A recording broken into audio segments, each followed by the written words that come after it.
The chilly September morning of 2015 began with an unusual disturbance on Cleveland Street in Hutchinson, Kansas. Four unmarked FBI vehicles quietly pulled up in front of a small room at the Riverside Haven nursing home. Residents of the retirement community and a few morning shift staff peered through their curtains as agents in tactical jackets took positions around the entrance, as if preparing to reopen a door that had been sealed for nearly 7 decades. Inside, 87-year-old Christopher Warren was making his morning tea, a routine he maintained as consistently as any quiet, reserved elderly resident. A sharp knock came at exactly 10:02 a.m. Christopher Warren, Kansas Bureau of Investigation. We have a warrant for your arrest in connection with the 1948 disappearance of Lily Merritt.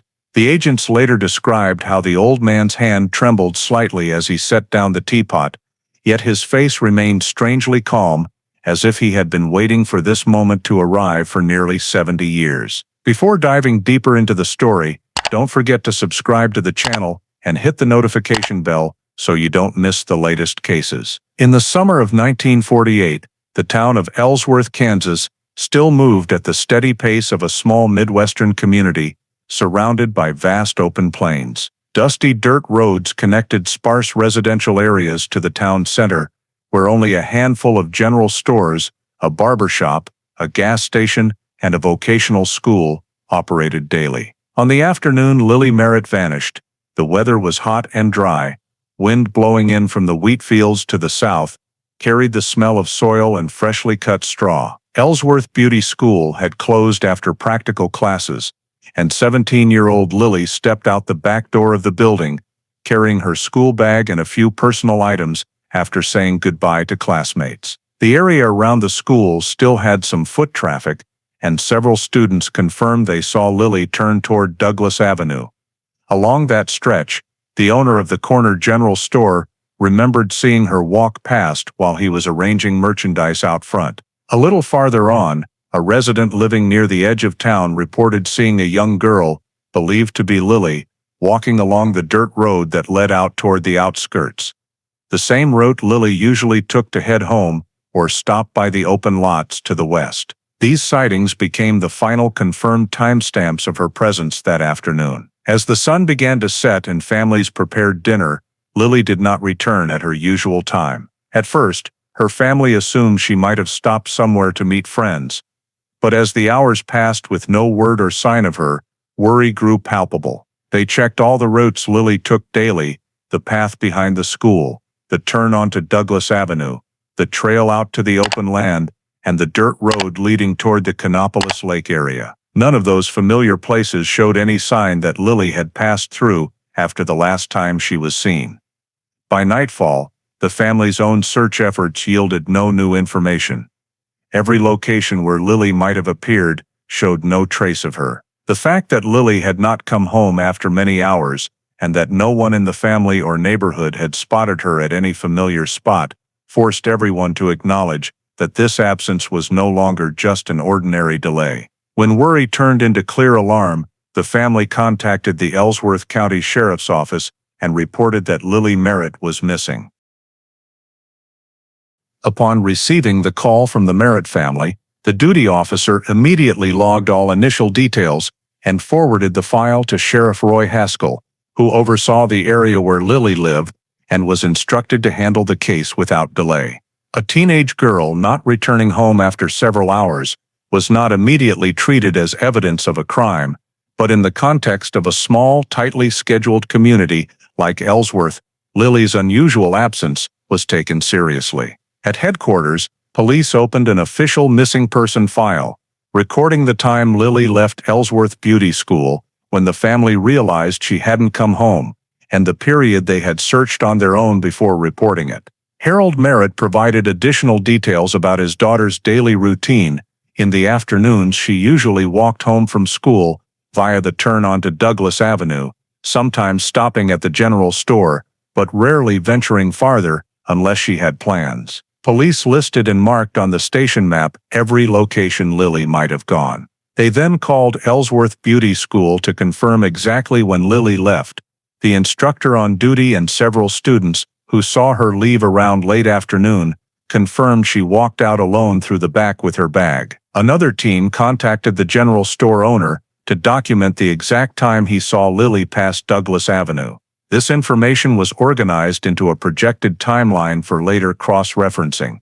To widen the data collection, police also went door-to-door near the Merritt home, asking neighbors if they had seen Lily return or heard any unusual sounds or movement around the time she should have been home. Some neighbors said it was still light when they got home, and noticed nothing out of the ordinary.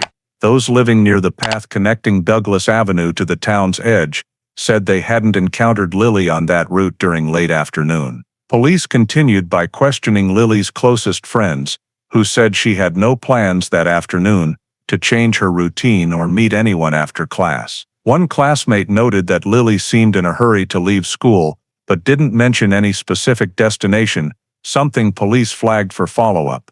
When the initial information was compiled, it showed Lily left school at a normal time, appeared at the general store and the town's edge consistent with independent sightings, but then vanished from all familiar routes. The missing person report was completed with background data, last known sighting time, witnesses who saw her, physical description, clothing, and locations she might have passed through. Based on what they gathered that first evening, police concluded this was not a case of Lily voluntarily leaving the area, but an abnormal interruption in her regular journey. The morning after the missing person report was filed, Ellsworth police began building a detailed timeline of the afternoon.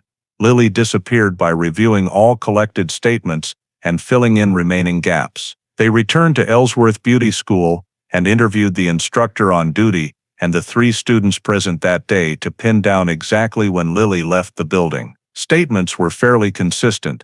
Lily finished her practical session around nearly 4 p.m., packed up quickly, and left through the back gate, where 2 other students were still chatting. Those students said Lily didn't seem rushed or stressed, but also didn't linger to talk as she usually did. Police noted this detail and established the first time stamp. Lily left the school grounds between 3:55 and 4 p.m. To extend the timeline, they re-interviewed the Douglas Avenue general store owner, who saw Lily walk past the front of his shop between 4:10 and 4:15. He described her walking alone, carrying her bag, at a steady pace, and not looking for anyone. Another resident on the western edge of town said he saw a girl, matching Lily's description, walking along the dirt road, heading out of town between 4:20 and 4:30, but he couldn't be certain it was her because he was quite far away. When these times were plotted on a map and clock, police noticed a 20 to 30-minute gap between Lily leaving school and the third witness possibly seeing a girl resembling her on the dirt road. On a direct route from the school to the second witness's location, Lily should have needed only about 10 minutes on foot, yet the statements stretched that interval significantly longer. Police hypothesized that during this unaccounted-for period, Lily may have stopped somewhere off her usual path or met someone unknown to her circle. The data showed she appeared at 3 nearby locations, but the sequence and travel times between them didn't fully align with her normal habits. For accuracy, police clearly logged each marker 3:55, 4 o'clock, leaving beauty school 4:10, 4:15 on Douglas Avenue, 4:20, 4:30, possibly at the town's edge. The gaps from 4 o'clock, 4:10, 4:15, 4:20 became points of focus because no witness confirmed her whereabouts then, and there was no indication she entered any nearby shop or building. Once the timeline was fully sketched, police marked the area where Lily might have stopped or been approached during that unclear window and designated it for on-site inspection to determine what happened in the roughly 30 minutes before all record of Lily ended prior to her complete disappearance from the familiar route. Using the reconstructed timeline, Ellsworth police conducted a full survey of the route Lily normally took from Ellsworth Beauty School to her home to identify places she might have stopped, lost contact, or been intercepted before vanishing. Although Lily occasionally got rides from classmates, police confirmed she was walking alone that day, so they prioritized the pedestrian path. The route was divided into 3 main segments, from the back gate of Beauty School to Douglas Avenue, from Douglas Avenue to the western town edge, and the half-mile dirt road extending into the outskirts where one witness possibly saw her. On the first segment, police determined this was the busiest area with shops, services, and intersecting streets, making it highly unlikely Lily could have been stopped or taken without someone noticing. Still, they noted a few points of interest, like the yard behind the school, which was less visible late in the afternoon. The second segment along wide, easily observable Douglas Avenue was checked storefront by storefront. Officers re-asked owners whose doors faced the street, but recorded no unusual incidents during the time Lily was last seen there. The third segment, starting at the residential edge and continuing onto the dirt road, was deemed highest risk because it was sparsely traveled and had multiple sections obscured by trees or abandoned structures. Police walked the entire stretch, marking every spot where Lily could have been approached unseen, including an old unused warehouse, a small turnoff into open land, and a curved section where visibility was blocked by a dense tree line. All these locations were flagged on the map for comparison with the timeline. When the survey concluded, police noted that Lily's route that day showed no evidence of open obstruction, but the stretch from Douglas Avenue to the dirt road contained numerous secluded spots where an unexpected situation could occur without drawing attention. Based on Lily's usual route and the established timestamps, Ellsworth police applied the standard 1948 Kansas missing person search protocol to set the most reasonable search radius. The first priority was determining how far Lily could have traveled from the moment she left beauty school until her family realized she was missing. With an estimated window from 3:55 p.m. to late evening, police calculated two scenarios. Lily walked the entire distance, or she hitched a ride with an acquaintance or stranger for part of it. Using the average walking speed of a healthy teenage girl, the initial search radius was set at 2 to 3 miles around downtown Ellsworth, but police simultaneously expanded it to account for the possibility she was driven. The expanded area included roads leaving town, the Canopolis Lake region to the southeast, and along minor highways towards Salina. After defining the overall zone, police divided the area into search grids so multiple teams could work in parallel. Teams consisted of local police, community volunteers, and Kansas Highway Patrol personnel providing technical support. Each team was assigned a geographic sector based on priority. Urban areas and routes with many witnesses were low priority, while dirt roads, sections with limited visibility, and remote outskirts were high priority. Team leaders listed hard-to-reach spots such as abandoned warehouses, low-lying fields, and small farm access paths, while preliminarily marking locations that might hold traces of movement, open lots, unusual tire tracks, and trails along the Smoky Hill River. A detailed search map was drawn on a large board at the sheriff's office, so every team could track progress. The dirt road corridor was circled from the end of the residential area out to the windbreak trees, since that was where a witness possibly saw a girl matching Lily's description late in the afternoon. Canopolis Lake was also included due to its complex terrain, numerous side paths, and the possibility Lily or someone else took her in that direction. The wheat fields south of town were marked as necessary search zones because of trails connecting to minor highways. Police did not rule out Lily turning that way before the incident. Once the search map was complete, officers were assigned by priority. Team 1 checked Lily's entire usual route. Team 2 swept the dirt road sector both on foot and in slow-moving trucks to examine the surface.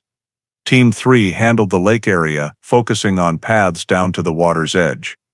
Team 4 covered the wheat fields and trails leading outward. Every team was instructed to log even the smallest sign, footprints, tire marks, scraps of fabric, disturbances in the soil. The entire search area was examined layer by layer, from locations nearest the school outward to farther zones, following the chronological order in which Lily might have passed through. On the first day of implementing the search plan within the designated area, Ellsworth police prioritized residential neighborhoods and the suburban stretches where Lily might have stopped, sought temporary shelter, or visited someone out of habit.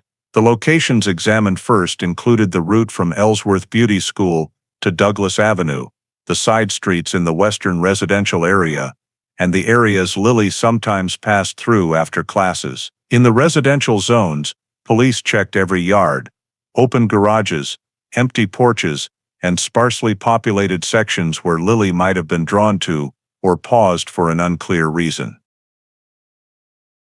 Several families were asked whether they had noticed any activity on the street around the time Lily was last seen. But most statements confirmed that the afternoon had been completely ordinary. Along the stretch connecting Douglas Avenue to the edge of the residential area, police moved in small groups, inspecting every spot where Lily might have stopped, including 2 houses that had been vacant for months, a backyard with a corrugated metal roof, and a narrow pathway between 2 rows of wooden fences. These locations were considered places where Lily could have been approached or lost contact without anyone noticing, but upon thorough inspection, police found no signs such as dropped items, unusual footprints, or disturbances on the dry ground surface. In the town's outskirts, where roads began to thin out and extend into rural areas, police expanded the survey to spots that typically saw afternoon foot traffic, but little activity in the evening. First, they checked an old wooden barn used for storing farm equipment, located several dozen meters off the dirt road.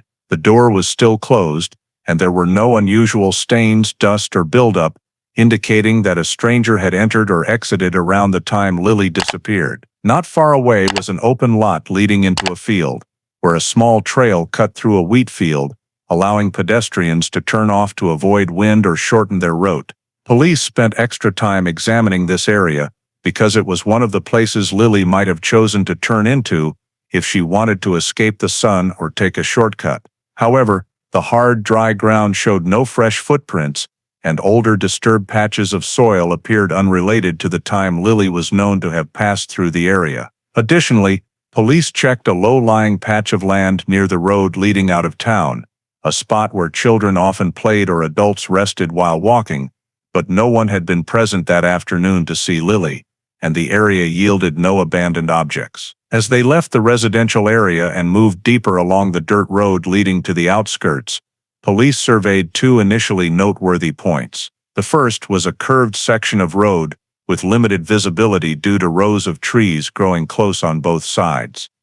It was considered a place where something unexpected could happen without others noticing. Nevertheless, the scene was completely normal. No signs of sudden breaking tire marks, no drag marks, and no fresh footprints beyond old local truck tire tracks. The second was an area where the dirt road widened into a flat clearing. Farm trucks sometimes parked temporarily there, but when police checked that afternoon, the area was empty. The flat ground was undisturbed, with no foreign objects, no scraps of paper, torn fabric, or dropped belongings. The inspection of each location in the residential and suburban areas was conducted simultaneously with questioning people nearby to confirm whether anyone had seen Lily enter or leave those areas. However, all witness accounts centered on previously confirmed timelines, and no one provided additional information about Lily's presence in the locations police deemed potential sites for an incident.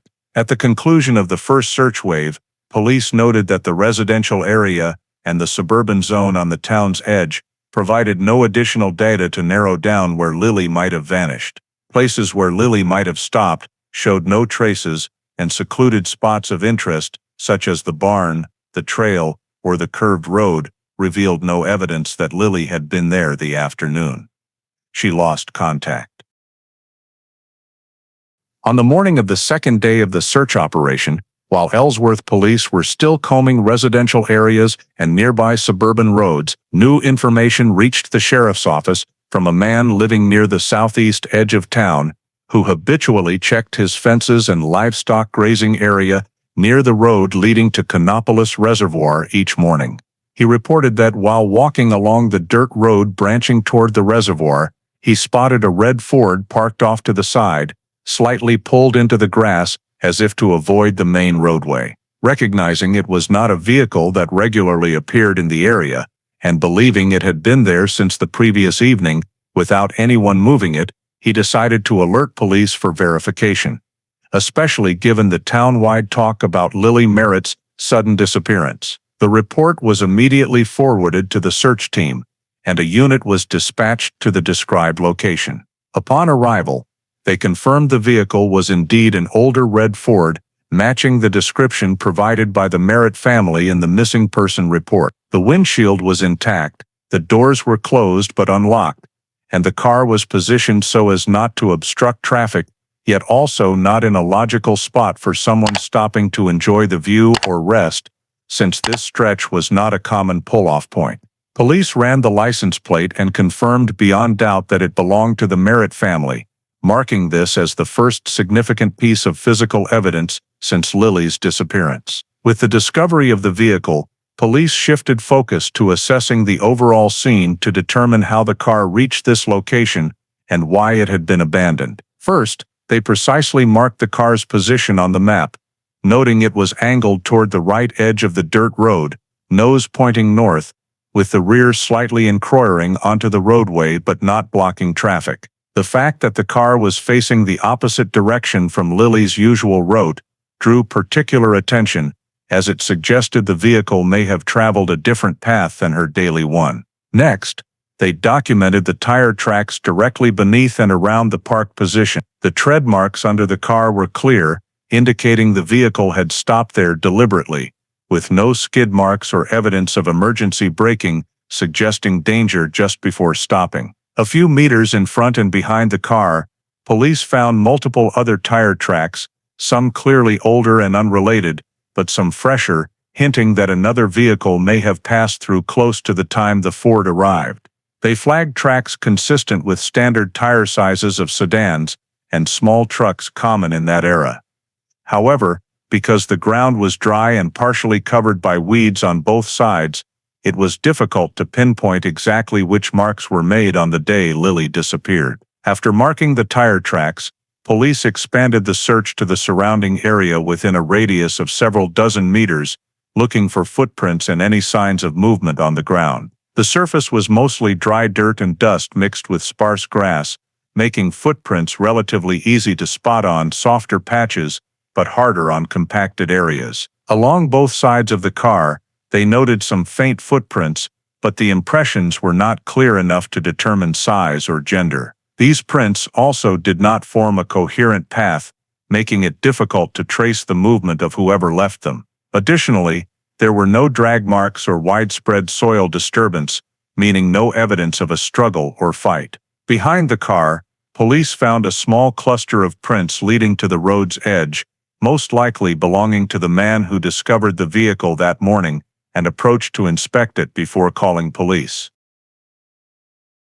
The area to the left of the car, considered more likely to preserve traces due to softer terrain, showed a few scratches on the ground, but nothing distinct enough to identify as human footprints or small animal marks. Upon closer examination around the vehicle, police searched for dropped objects, fabric scraps, papers, or personal items that might belong to Lily, but nothing noteworthy was found. All doors were closed but unlocked, a detail consistent with the car being abandoned without forced entry. Police opened the doors using protective cloth for a quick initial check of the interior, though a detailed interior examination would occur after transporting the vehicle to the evidence garage. In keeping with 1948 crime scene standards that prioritized documenting the overall structure before disturbing interior evidence. After completing the exterior survey, they returned to evaluating the surrounding area by the priority zones marked on the search diagram. The first zone was the open space to the right of the car, where low grass grew among soft dirt, but the ground showed no fresh pedestrian traces. The second zone was the left road edge, where the surface was harder and less likely to retain prints. Here police noted a few small indentations, possibly made by shoes, but they were too faint to date accurately. The third zone was a narrow path leading into sparse bushes ahead of the car. This trail was commonly used by small animals, so the ground was covered in overlapping prints, none of which exhibited characteristics of human footwear. The absence of definite footprints belonging to Lily or anyone accompanying her reinforced the initial assessment that if Lily had been present at this location, her traces were not clear enough to detect, or she never exited the vehicle here. Police recorded the preliminary conclusion that there was no evidence Lily had stood beside the car when the red Ford was abandoned, nor any clue proving she left the vehicle at this spot. All scene data was entered into the case file, including the car's position, orientation, tire condition, surrounding traces, and ground surface characteristics. The complete lack of clear signs of Lily led police to note that the vehicle and its location only indicated where the car stopped, not confirming the owner's presence or condition at the time it was left. This made the site a critical link,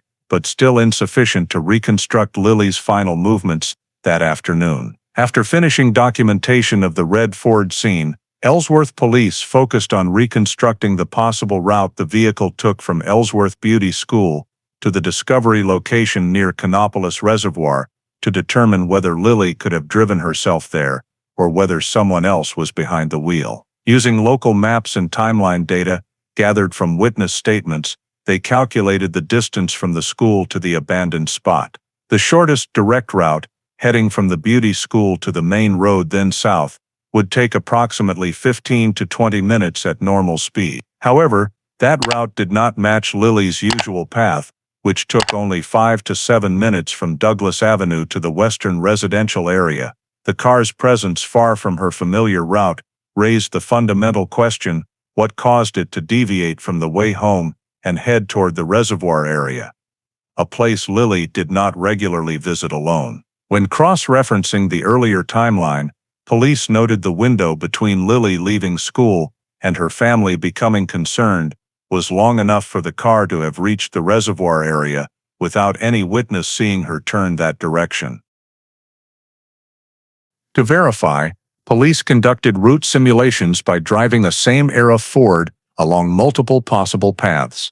The first route, the widest and most level road toward the reservoir, could conveniently deliver a vehicle to the discovery spot, but was fairly busy in the afternoon.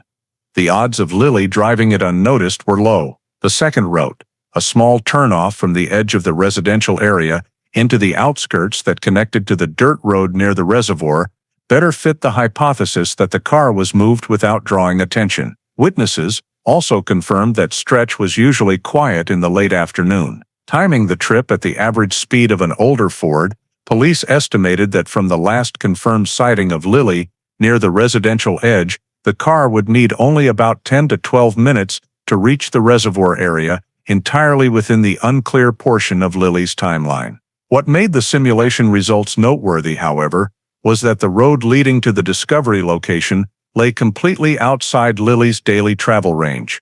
Friends and family all confirmed she had no particular reason to go to the reservoir area alone at that time. This led to the clear hypothesis that if Lily was in the car, she did not choose this route herself, or the vehicle was no longer under her control when it left the residential area. Police also considered the possibility that Lily was lured in a different direction, perhaps by someone she knew or trusted enough to let her guard down when changing course. In that scenario, the car could have been driven by Lily herself up to a certain point before someone else took over or forced her out. A second hypothesis was that a completely different person drove the car from the start, meaning Lily may not have been in the vehicle when it reached the discovery location. Both hypotheses were consistent with the lack of clear footprints around the car and the fact it was parked unlocked but undamaged. When mapping the full route on the search map, police identified two key intersections between Lily's usual path and the road to the reservoir, points where the car could abruptly change direction or be diverted unintentionally. The 30-minute unclear window in the timeline further emphasized that something unusual occurred during that period. In their preliminary conclusion, police determined that the red Ford could not have ended up at the discovery location if Lily had simply followed her routine and familiar route. The car's arrival near the reservoir indicated a significant route deviation that could only have happened due to external influence or the involvement of another individual capable of operating the vehicle. To strengthen the hypothesis that the red Ford did not stop due to mechanical failure, Ellsworth police thoroughly reviewed all information related to the car's maintenance history close to the date of Lily's disappearance. The Merritt family, provided records of the most recent service at the local garage, performed by mechanic Earl Pritchard about 2 weeks before the incident. Those records included inspection of the ignition system, spark plug replacement, brake adjustment, and a general check of components commonly problematic in older Fords. According to the family, the car had been running smoothly since the service, with no unusual noises and no difficulty starting in the morning or on longer drives. Based on this, police visited Pritchard's garage for a direct interview and further confirmation of the car's condition during that last service. Pritchard stated that when he took the car in, he performed a comprehensive check because Harold Merritt had previously mentioned occasional slight shaking at low speeds. But the actual inspection revealed no serious issues. Brakes were functioning normally, the ignition system performed well after new plugs, and the transmission showed no slipping or sticking. In Pritchard's experience, there was no mechanical reason the car would suddenly stop or force the driver to abandon it under the dry weather conditions of the day Lily disappeared. Beyond the mechanic's statement, police conducted a general re-examination of the vehicle at the scene for any damage that might have occurred after the service but before abandonment. They checked the tires and found all 4 fully inflated, with no cuts, punctures, or excessive wear. This ruled out the possibility Lily had to stop due to a sudden flat or blowout. The exterior showed no signs of collision or impact from another vehicle. The windshield and windows were intact, the grille was undamaged, and there were no unusual scratches suggesting the car was forced off the road. Under the chassis, police examined the fuel line, transmission and steering system to see if any failure could have rendered the car inoperable. All components were normal, with no leaks of oil or gasoline, and no loose, broken, or detached parts. Notably, the absence of any oil spots or fluid trails on the ground near the car further supported the conclusion that the vehicle suffered no unusual mechanical failure before being left. Additionally, police noted the parking position. The car was not in a particularly hazardous or awkward spot, but was parked fairly straight and stable, suggesting the driver deliberately pulled to the side under control rather than the engine dying mid-road and being abandoned hastily. This was completely contrary to typical serious breakdown scenarios, which usually leave evidence of sudden stopping or unbalanced positioning. When all collected information was compiled, police concluded that mechanical failure was not the reason the Ford was abandoned near Canopolis Reservoir. The car showed no signs of mechanical trouble, no flat tires, no steering or drivetrain issues, and no indicators that Lily or whoever was driving had been forced to stop due to vehicle problems. With this conclusion, police completely eliminated the hypothesis that the car broke down while Lily was driving it. This meant the vehicle's presence at the discovery location was not the result of mechanical fault, but a deliberate act by the driver. While continuing to review the factors related to Lily's journey, the Ellsworth police shifted to verifying the movements of Alvin Brooks, Lily's boyfriend. Since he was the person closest to her and saw her most frequently outside of her family. Although there was no direct evidence placing Alvin near the locations Lily passed through on the afternoon she disappeared, clearly establishing his timeline was still considered a necessary step in the process of elimination. The police invited Alvin to the sheriff's office to provide information about his activities on the day Lily went missing. Alvin stated that he had met Lily that morning before school, but in the afternoon he was working at a farm several miles west of town, where he was responsible for checking fences, feeding livestock, and repairing the barn area. According to his statement, from approximately 2:30 p.m. until nearly 6 p.m., he was continuously working on the farm property and did not leave the site. He also confirmed that he was unaware of any plan by Lily to change her route and that he had no appointment to meet her that afternoon. The police subsequently went to the farm where Alvin worked to verify his statement. Both the farm owner and another worker confirmed that Alvin was present there on the afternoon Lily disappeared, starting from around noon. The farm owner recalled that Alvin was repairing 106, the northern section of fence, during the time Lily left beauty school and was still in that area when he, The owner made his rounds of the property at about 4:30 p.m. The other worker also confirmed seeing Alvin near the hay barn around 5 p.m. These statements helped solidify the reliability of the timeline Alvin provided, as both witnesses had no reason to be biased toward him, and the times they gave matched Alvin's description of his afternoon work on the farm. To ensure objectivity, the police further examined the route from the farm to the area near Canopolis Lake to determine whether Alvin could have left the farm for a short period without being noticed. However, given the considerable distance and the inconvenient terrain, the police concluded that it was virtually impossible for Alvin to have traveled to the area where Lily's car was found within the relevant time frame. No witnesses saw Alvin in the residential area, on the dirt roads or near the location of the car, and there were no signs at the scene indicating he had ever been there. When all the statements were compiled and cross-referenced with the evidence already collected, the police found no details suggesting Alvin was involved in Lily's disappearance. There was no clear motive, no physical evidence, and no route that placed him near where Lily was last seen or where the car was abandoned. His timeline was independently confirmed by at least 2 people, and the geographic location of the farm ruled out the possibility of secret travel during the period Lily went missing. Based on the data collected from the timeline, witness statements, and the location where the car was abandoned, the Ellsworth police proceeded to the next step of analysis to identify points where Lily might have stopped or met someone on the afternoon she disappeared. They circled 3 key areas on the map, determined by the direction of Lily's travel, the time she was last seen, and the plausibility of her being intercepted or changing her route without witnesses noticing. The first area was the stretch between the back gate of Ellsworth Beauty School and Douglas Avenue, where Lily was seen just minutes after leaving school. This area included the school's backyard, a narrow passageway between 2 service buildings, and a small employee parking lot. Although it was a place with some foot traffic, it was still considered a spot where Lily could have been approached in a very short time, especially if someone was waiting out of sight. The police conducted a preliminary check of the area, paying attention to blind corners around fences and rarely used back doors of adjacent buildings.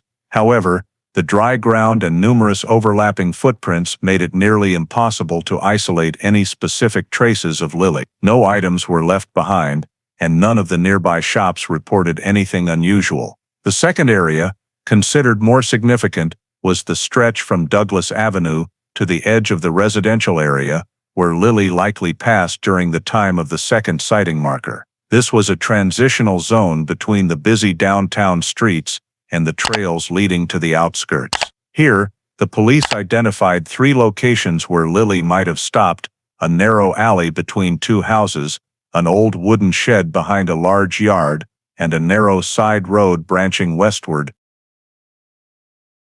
The alley appeared normal, with no signs of disturbance, but because it was fairly secluded, the police still noted it as a place where Lily could have been approached unseen. The old shed drew more attention. The door was locked, but there was a small gap on the side where the wood had rotted. When officers shone flashlights inside, they saw only old farm tools, thick dust, and cobwebs, with no signs of recent entry. The ground in front of the shed was hard and showed no clear footprints. Thus, the police could not determine whether Lily had ever stood near the area. The narrow westward side road led to undeveloped land and was the last spot in this cluster. It was a little-used trail overgrown with grass and low bushes on both sides. According to old town maps, locals once used it as a shortcut to the fields before the main road existed, but it was now almost abandoned. The police noted that someone could turn into it without being noticed, but when they surveyed the ground, the only tracks were from small animals. No items belonging to Lily were found. The third area was the dirt road extending from the edge of the residential area to where the red Ford was discovered, and it was the area the police assessed as having the highest probability that Lily was stopped or influenced to change her route. According to maps and witness statements, between approximately 4:20 p.m.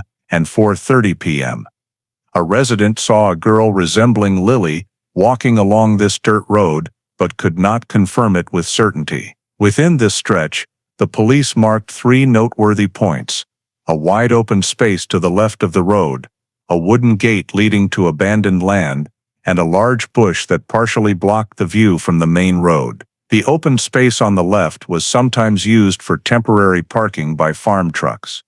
The ground was fairly level and easy to observe. Upon inspection, the police found no fresh marks on the ground and no foreign objects such as scarves, books, or personal items. The wooden gate to the abandoned land, though slightly ajar, showed no signs of recent opening. Inside was a wide area of dry grass and a few rotted tree stumps, suitable for someone to wait or pull in out of sight.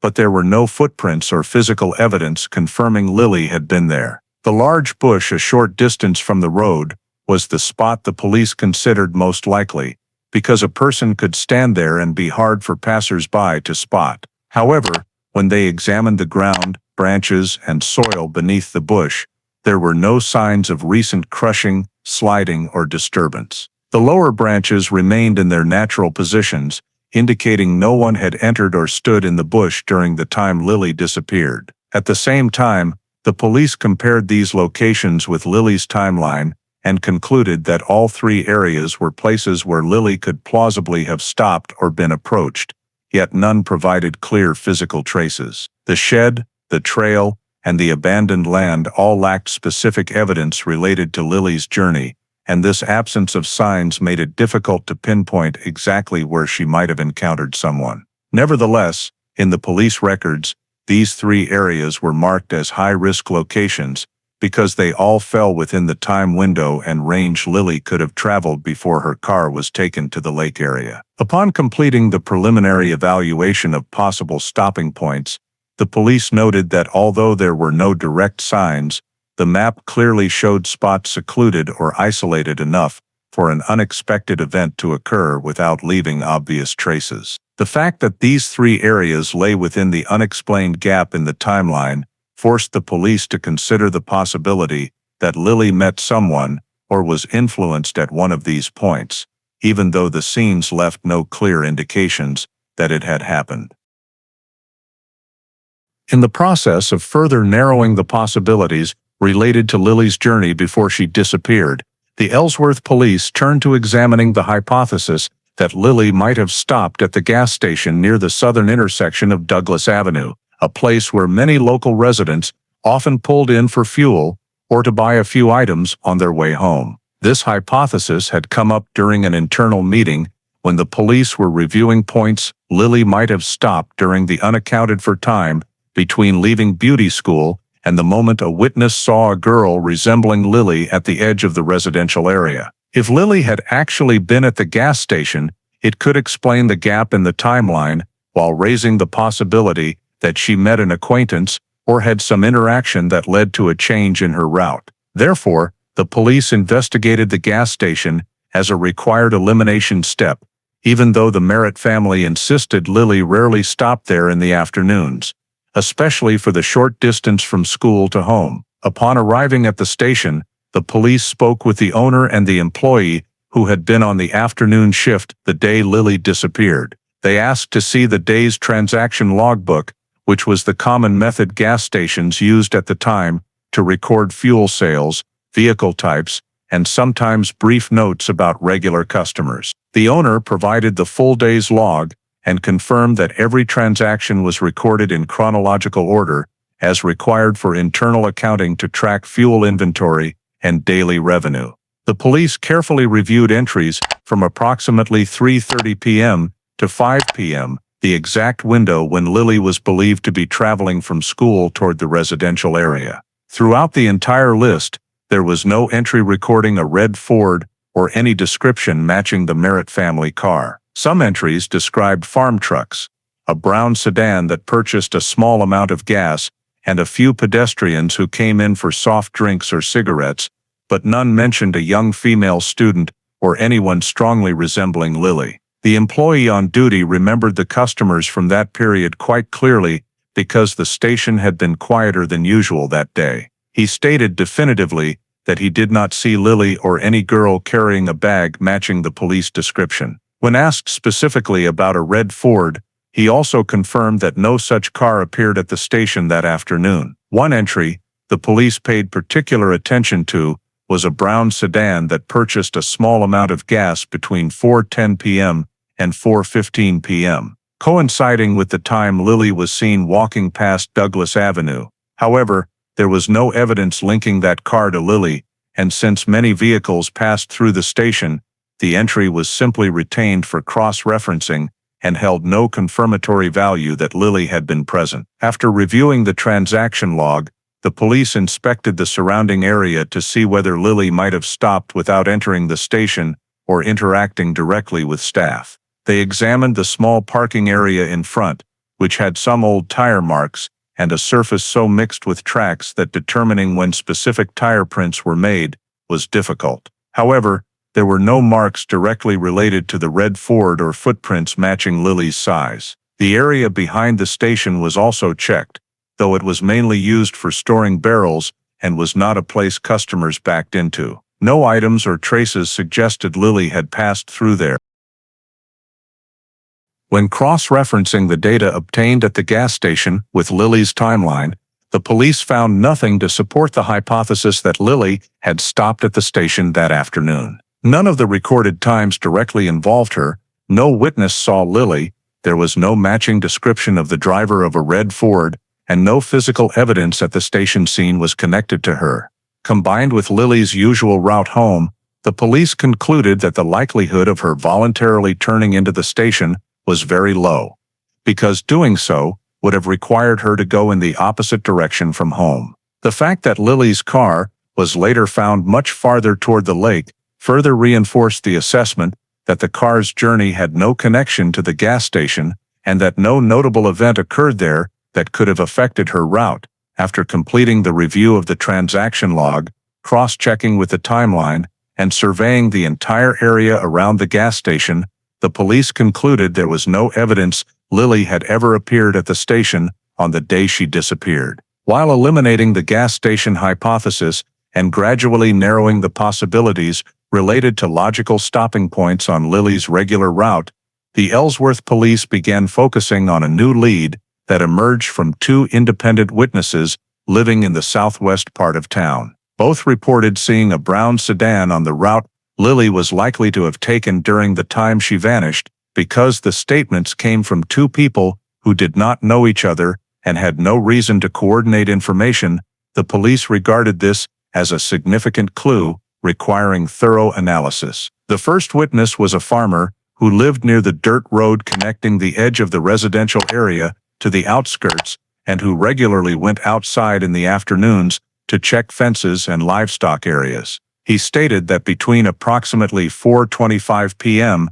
and 4:30 p.m. on the day Lily disappeared, he saw a brown sedan driving slowly eastward along the dirt road, not far from where he was standing. According to his description, the car appeared older but well-maintained, making no strange noises or smoke. What caught his attention was that the car was moving slower than normal for vehicles in the area, as if the driver was scanning both sides of the road rather than simply traveling through. Although he couldn't clearly see the license plate due to the distance and dust obscuring the view, he recalled that the car's style was typical of sedan models from the late 1930s to early 1940s. The second witness was a woman who lived near the western residential area and who usually stood on her porch in the late afternoon to water flowers and watch the road leading toward downtown. She said that between 4:15 p.m.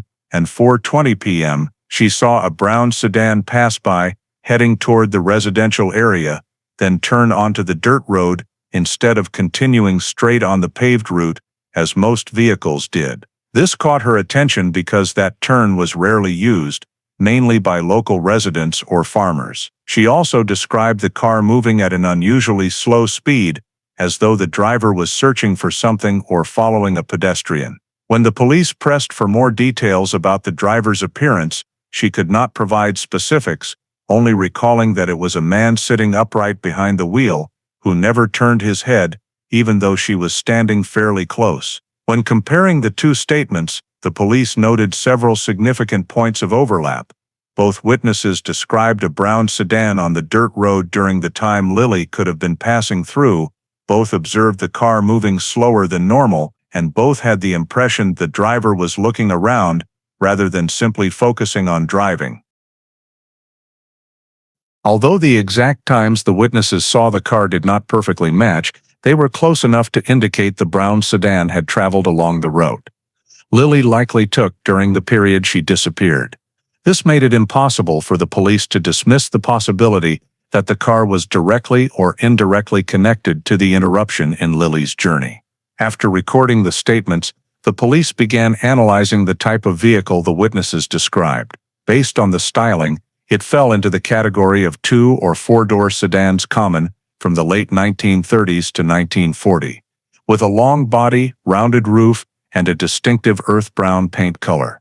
Such cars were not rare in the Kansas area at that time, but its presence on a little-used road at exactly the moment Lily disappeared led the police to consider the possibility that the driver was either from outside the area or a local with unusual travel habits. The police continued questioning residents at several houses near the route the car took, but no one else had seen the vehicle. This only heightened the significance of the statements from the two independent witnesses, because the coincidence of timing and location indicated the brown sedan was the only vehicle that deviated from the normal traffic pattern in the area that afternoon. To analyze the driver's behavior, the police considered the possibility that the brown sedan had been following Lily from downtown or encountered her by chance on the dirt road and then slowed to observe her. Given that Lily was seen walking alone with no indication of contact with anyone else, the appearance of an unfamiliar car at the same time and near her route gave rise to the hypothesis that the driver may have attempted to approach Lily during the unaccounted-for portion of the timeline. From the statements, the police outlined three main hypotheses regarding the brown sedan. First, the driver was unrelated and simply happened to be on the road. Second, the driver approached Lily but caused no interruption. Third, the driver approached Lily and played a direct role in altering her journey, leading to her disappearance. When viewed in the overall context, Lily vanishing without a trace, her car abandoned near the lake, and no evidence she drove herself in that direction. The police judged the third hypothesis to carry more weight than the others. If the driver of the brown car stopped to talk or approach Lily, this could have occurred at one of the three areas previously identified as places where Lily might have been stopped or intercepted. The car's slow speed and scanning behavior were consistent with someone searching for a person or preparing to make contact with a target. When all the data were compiled, the police recorded the brown sedan as a key element and added it to the list of leads for further investigation. Although there was no direct physical evidence linking the car to Lily, its appearance at the critical time and its unusual behavior on the route she took made it the most prominent factor in the sequence of events that afternoon. While opening the hypothesis that the driver of the brown car may have approached Lily and altered the familiar journey she had planned. While the clue about the brown sedan was being treated by the Ellsworth police as a significant possibility related to the interruption of Lily's journey, another tip emerged from Liza Reed, a local woman known for frequently meddling in police matters, but who had previously been credited with providing a few useful pieces of information in minor incidents.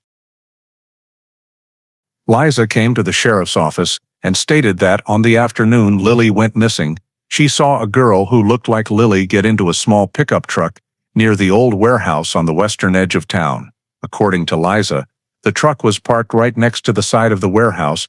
The driver was a man she didn't recognize, and she believed Lily got in voluntarily, with no sign of coercion.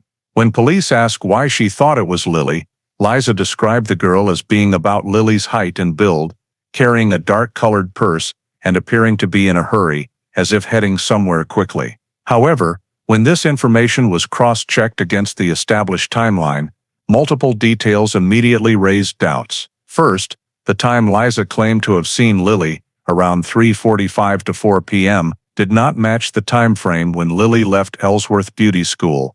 According to multiple witnesses, Lily left the school between 3:55 and 4 p.m., This made it illogical for Lily to have been at the warehouse before, or at the exact moment she left the school. Second, the warehouse Liza mentioned was far from the route Lily normally took home and did not align with the direction witnesses confirmed she had taken. The warehouse was northwest of town, whereas Lily was last seen heading southeast after leaving school, crossing Douglas Avenue. For Lily to have completely reversed direction in such a short time was impossible if the previous witness statements were accurate. Police questioned Liza about the possibility she had mistaken the time or misidentified the person, but Liza insisted she remembered the incident clearly, though she provided no additional corroborating evidence or witnesses. When asked to describe the truck, Liza only offered vague details about it being dark-colored, with a square front,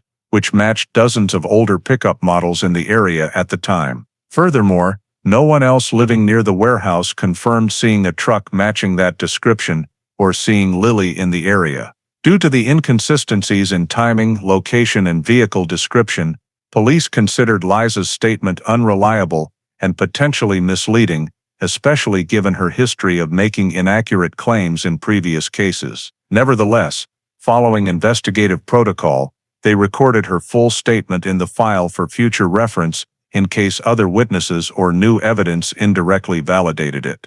They also marked the warehouse location and surrounding area for a preliminary check to ensure nothing was overlooked, though the quick inspection revealed no signs that Lily had ever been there. At the conclusion of the session with Liza, police clearly noted in the report that the credibility of her statement was low and inconsistent with the previously confirmed timeline. Still, retaining the statement was deemed necessary because some details, even if they didn't match, could later become relevant if additional evidence suggested a connection to the warehouse area or a small pickup truck.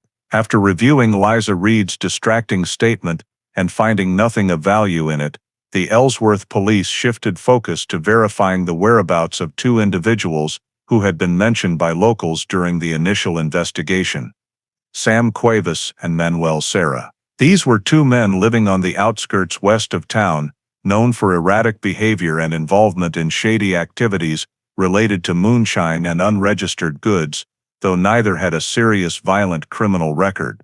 Because they were often seen near dirt roads and isolated areas, places Lily might have passed through on the afternoon she disappeared.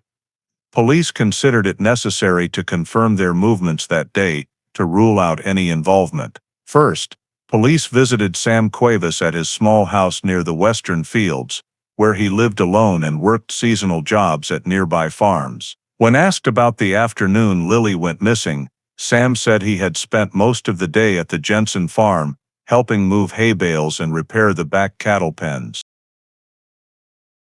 According to Sam, he arrived at the farm around 10 a.m. and didn't leave until after 6 p.m., when it was starting to get dark.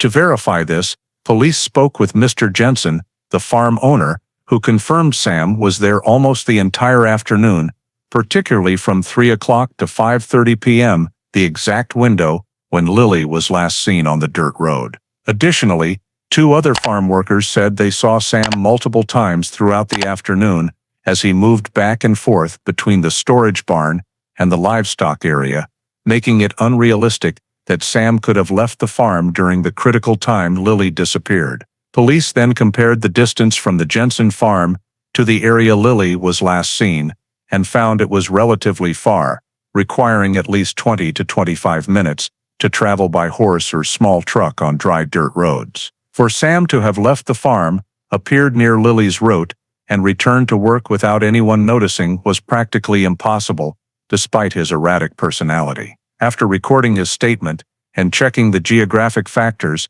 police tentatively concluded that Sam Cuevas had a reasonably solid alibi, and there was no evidence placing him in the relevant area when Lily vanished.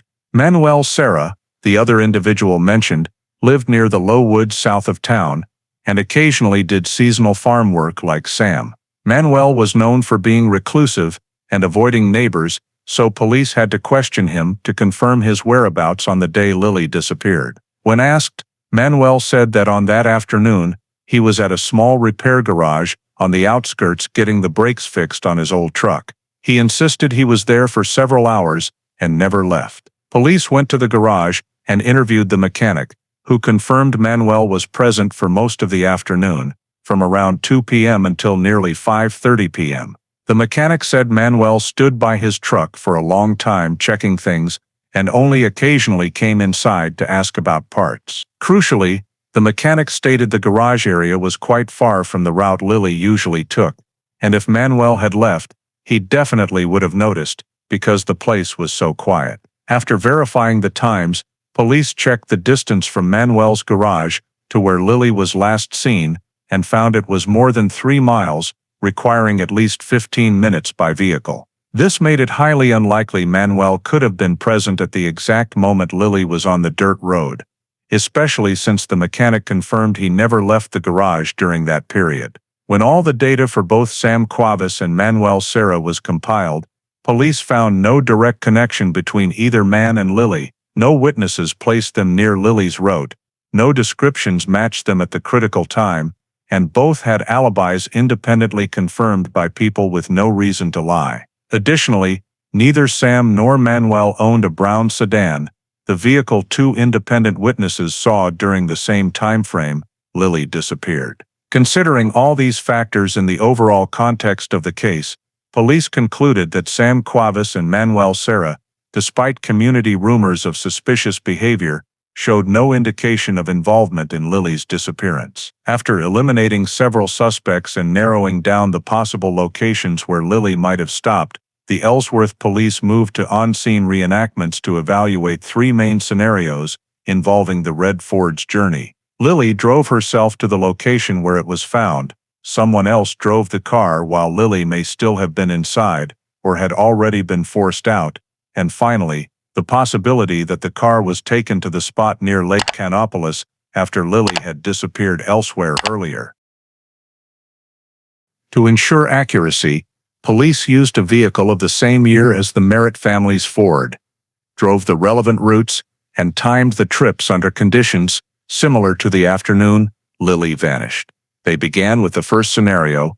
Lily drove herself to the discovery site. The route from Ellsworth Beauty School to the area near the lake took about 15 to 20 minutes if she took the main road, or longer if she turned onto the dirt roads along the western residential edge. However, Lily's usual route home was only a few minutes long and in a completely different direction, so her suddenly deciding to head toward the lake without any clear reason was very hard to explain. When simulating this route, police found that Lily would have had to change direction almost immediately after leaving school, bypassing the points where witnesses saw her, which directly contradicted the confirmed timeline. Additionally, to reach the spot where the car was found, Lily would have had to turn through 2 quiet intersections that her family confirmed she rarely used when driving alone. Therefore, while theoretically possible for Lily to have driven herself there within the available time frame, this scenario was deemed unreasonable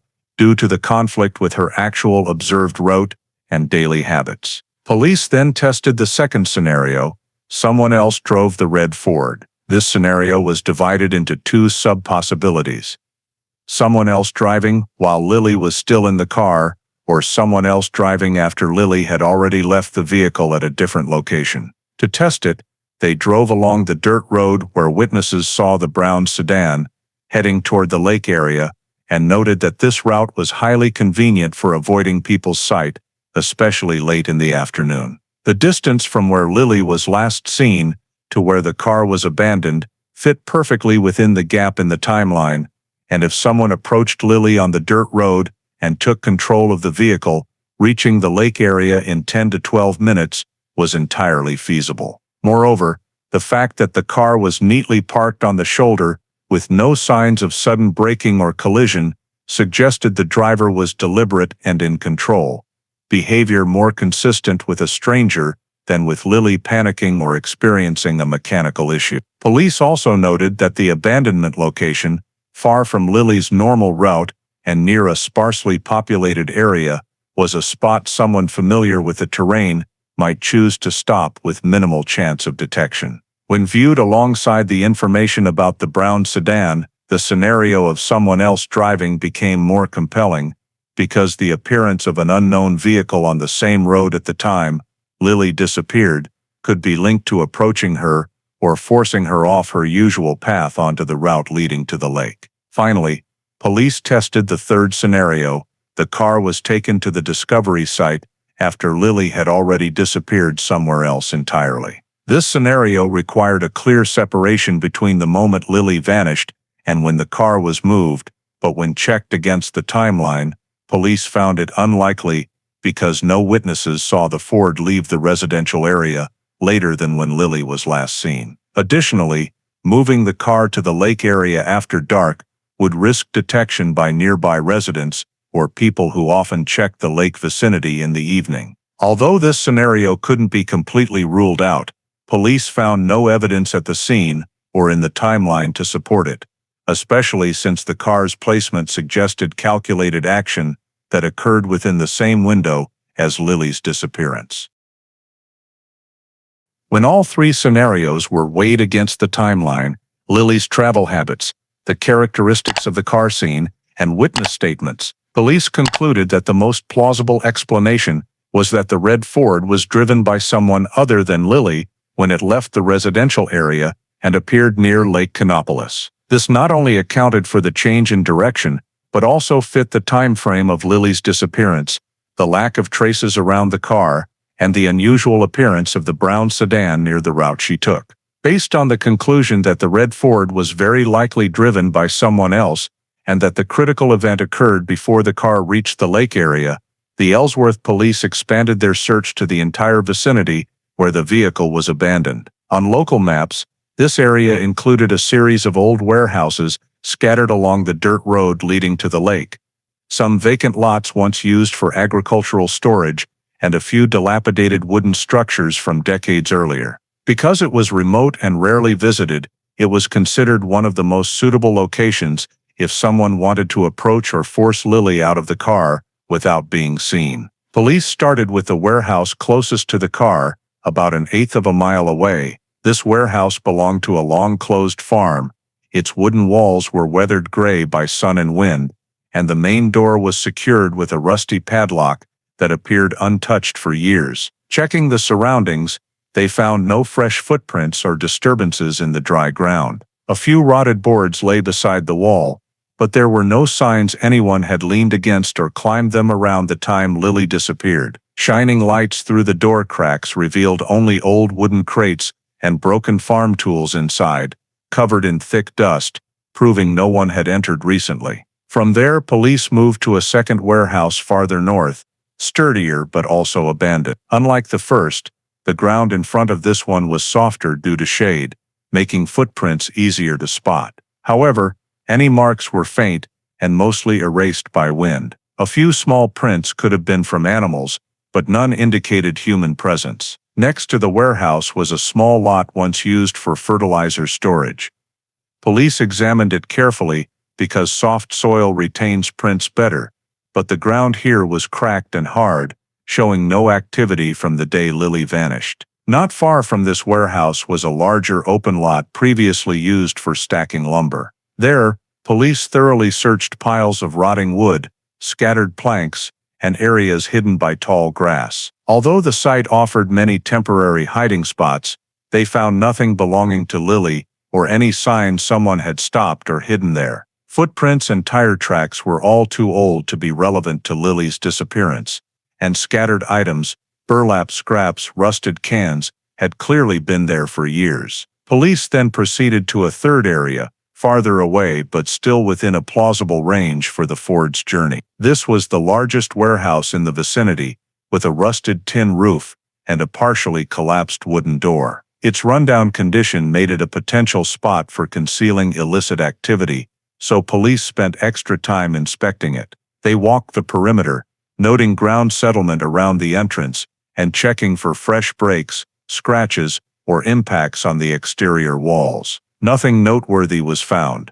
When they entered through a sagging side door, the interior confirmed long abandonment, thick dust on the floor, dense cobwebs, and no footprints or moved objects disturbing the dust layer. Items inside, old barrels, broken frames and wood shavings, were coated in years of dust, proving no recent visitors. Beyond the warehouses, police also checked a barren lot between two minor dirt roads.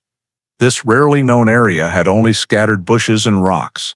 It formed a wide open space where, in theory, someone could briefly stop a car or approach a pedestrian undetected. However, scanning the surface revealed no fresh vehicle tracks or clear footprints. The only small depressions were irregular and likely animal-made.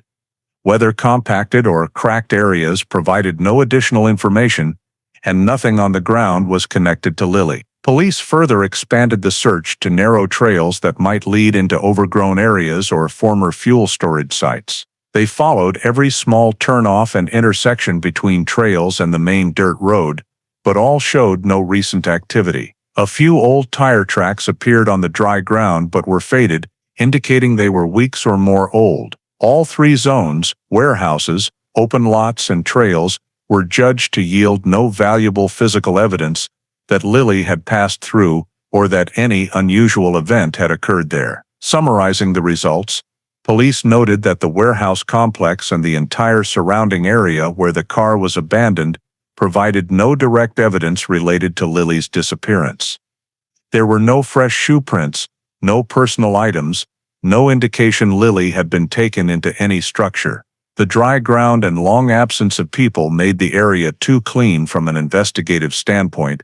Either nothing involving Lily happened here, or if it did, the person responsible left no trace. Although the inspection of the warehouse area and vacant lots around the red Ford yielded no direct traces of Lily, the Ellsworth police returned to reviewing data collected in the days before she disappeared, aiming to identify who might have had access to Lily without drawing attention. During this review, one name began to stand out: Christopher Warren, a photographer who operated a small studio near the center of town. Information about Warren did not come from witnesses who saw Lily on the day she vanished, but from a conversation with a group of Lily's classmates who said Lily had casually mentioned wanting to get graduation photos taken the following week and was considering stopping by Warren's studio to ask about prices. When police dug deeper, they learned Warren had indeed interacted with Lily just a few days before her disappearance. She had visited the studio to inquire about scheduling, costs, and popular portrait styles. It wasn't a personal relationship, but it was enough for Warren to be among the last people known to have spoken with Lily before she went missing. In the context of Lily disappearing without any sign, she had voluntarily changed her route. Identifying individuals who had recent contact with her helped police uncover connections not previously mentioned by family or friends. Christopher Warren, around 30 years old, lived alone on the outskirts of Ellsworth and ran a small studio specializing in portraits, family photos, and document photography on request. Although there was no information suggesting unusual behavior on Warren's part, his solitary lifestyle and limited community interaction prompted police to closely examine his timeline on the day Lily disappeared. When approached for an interview, Warren stated he had been at the studio all afternoon, repairing an old lens set and organizing film in the darkroom. He said no clients came by, and he never left the building during the time Lily was seen on her route home from school. This was a significant detail, but also a weakness in Warren's statement. His entire afternoon timeline lacked independent witnesses. Warren's studio was in a low-traffic location in the afternoon, and on the day Lily disappeared. Moreover, while Warren described his afternoon work in detail, police recognized that working alone in a studio was common, and the absence of witnesses did not strengthen the credibility of his account. Police checked the area around the studio for indirect verification of Warren's timeline, but neighbors only recalled not seeing any clients that day. However, not remembering clients did not mean they remembered seeing Warren himself. The fact that Warren had no verifiable alibi for that afternoon placed his statement in a gray area between complete innocence and the possibility he had the opportunity to approach Lily unnoticed. When police asked Warren about Lily's visit to inquire about photos, he confirmed it but said the exchange was brief and he didn't clearly remember when she left. This detail caught police attention because Lily rarely went into the center of town alone without telling family or friends.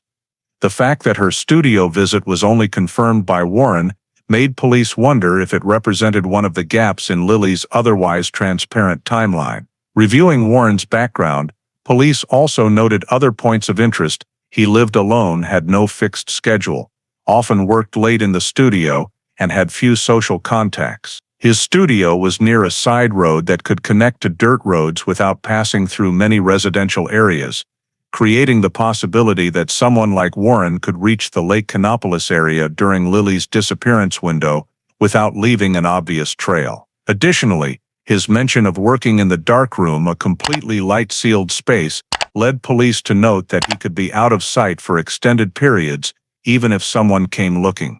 These factors were not enough to charge or directly link him, but they were sufficient for Warren to remain a person of interest. Although there was no physical evidence or independent testimony placing Warren on the road where Lily was last seen or at the car abandonment site, his inability to provide a verifiable alibi made police regard him as a potential suspect in a case with few clear leads. Therefore, in internal notes, police classified Christopher Warren as requiring further scrutiny and flagged his studio and the surrounding outskirts as locations that could have indirect or direct relevance to Lily's final movements, especially as solid leads remained elusive in this complex missing person case. While considering Christopher Warren as a potential suspect, but still lacking any direct evidence to support this hypothesis, the Ellsworth police continued to examine other possibilities that could explain Lily's sudden disappearance, including the chance that she had left town voluntarily during an unclear portion of the timeline. Although her family and friends insisted Lily had no intention of leaving Ellsworth, checking the means of departure from the town remained a required step in the investigative process, especially since in some missing persons cases individuals do leave the area without telling anyone. Accordingly, the police turned to checking the Ellsworth train station and the bus depot, the two main transportation hubs in the town in 1948. The Ellsworth train station was a small stop that handled only a few trains per day, mostly serving routes to Salina, Wichita, or farther east. Officers spoke with the station agent on duty that afternoon to determine whether Lily might have purchased a ticket or appeared at the station between approximately 4 p.m. and 6 p.m. The agent reported that the afternoon had been quiet, only a handful of passengers boarded the 5 p.m. train to Wichita, and one person got off an incoming train from Salina. When asked to review the ticket ledger, the police examined every transaction for the day and found no entry bearing the name Lily Merritt or any description matching her. Ticket sales at the station in that era were mostly recorded by hand, noting the passenger's name, destination, and train time. There were no blank name entries or anything unusual that might suggest an unidentified passenger had boarded without being recorded. The station agent stated firmly that he had not seen a young woman dressed in the manner described by police, and he was certain no one carrying a purse like Lily's had boarded a train that afternoon. Police also searched the platform, the area where passengers typically waited, but found no items that could have belonged to Lily. Having ruled out the possibility that Lily left Ellsworth by train, the police moved on to the local bus depot, which operated several small inter-town routes. The bus depot was generally busier than the train station in the afternoon, yet everyone working there said they had not seen Lily during the relevant time frame. The bus ticket log contained no transactions matching her, and there were no exception notes indicating someone had boarded without buying a ticket. When asked whether Lily could have boarded a bus without leaving any record, the ticket seller insisted it was highly unlikely.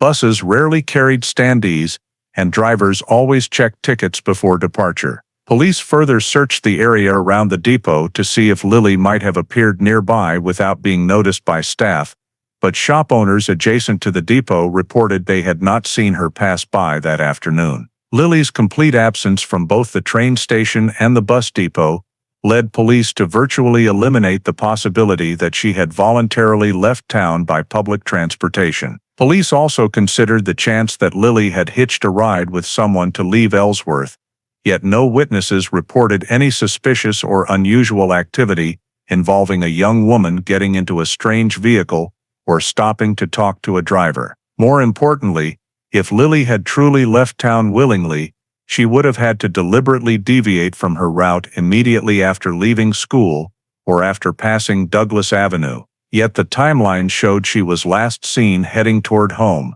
not toward the train station or bus depot. The routes to those two transportation points lay completely off the path she was observed taking, and no witness claimed to have seen her heading in those directions. When these factors were cross-referenced with map landmarks and travel time calculations, police determined there was no window of time sufficient for Lily to leave the main road and reach either the bus depot or the train station without being noticed. The interval in which Lily disappeared was also too short for her to have left town by any public conveyance before her family realized she was missing. After compiling data from the train station, bus depot, local witnesses, and Lily's daily habits, police concluded there was no evidence whatsoever that Lily had voluntarily left Ellsworth. No ticket, no matching passenger record, no sighting of her at any transportation point, and no indication she had changed her intended route.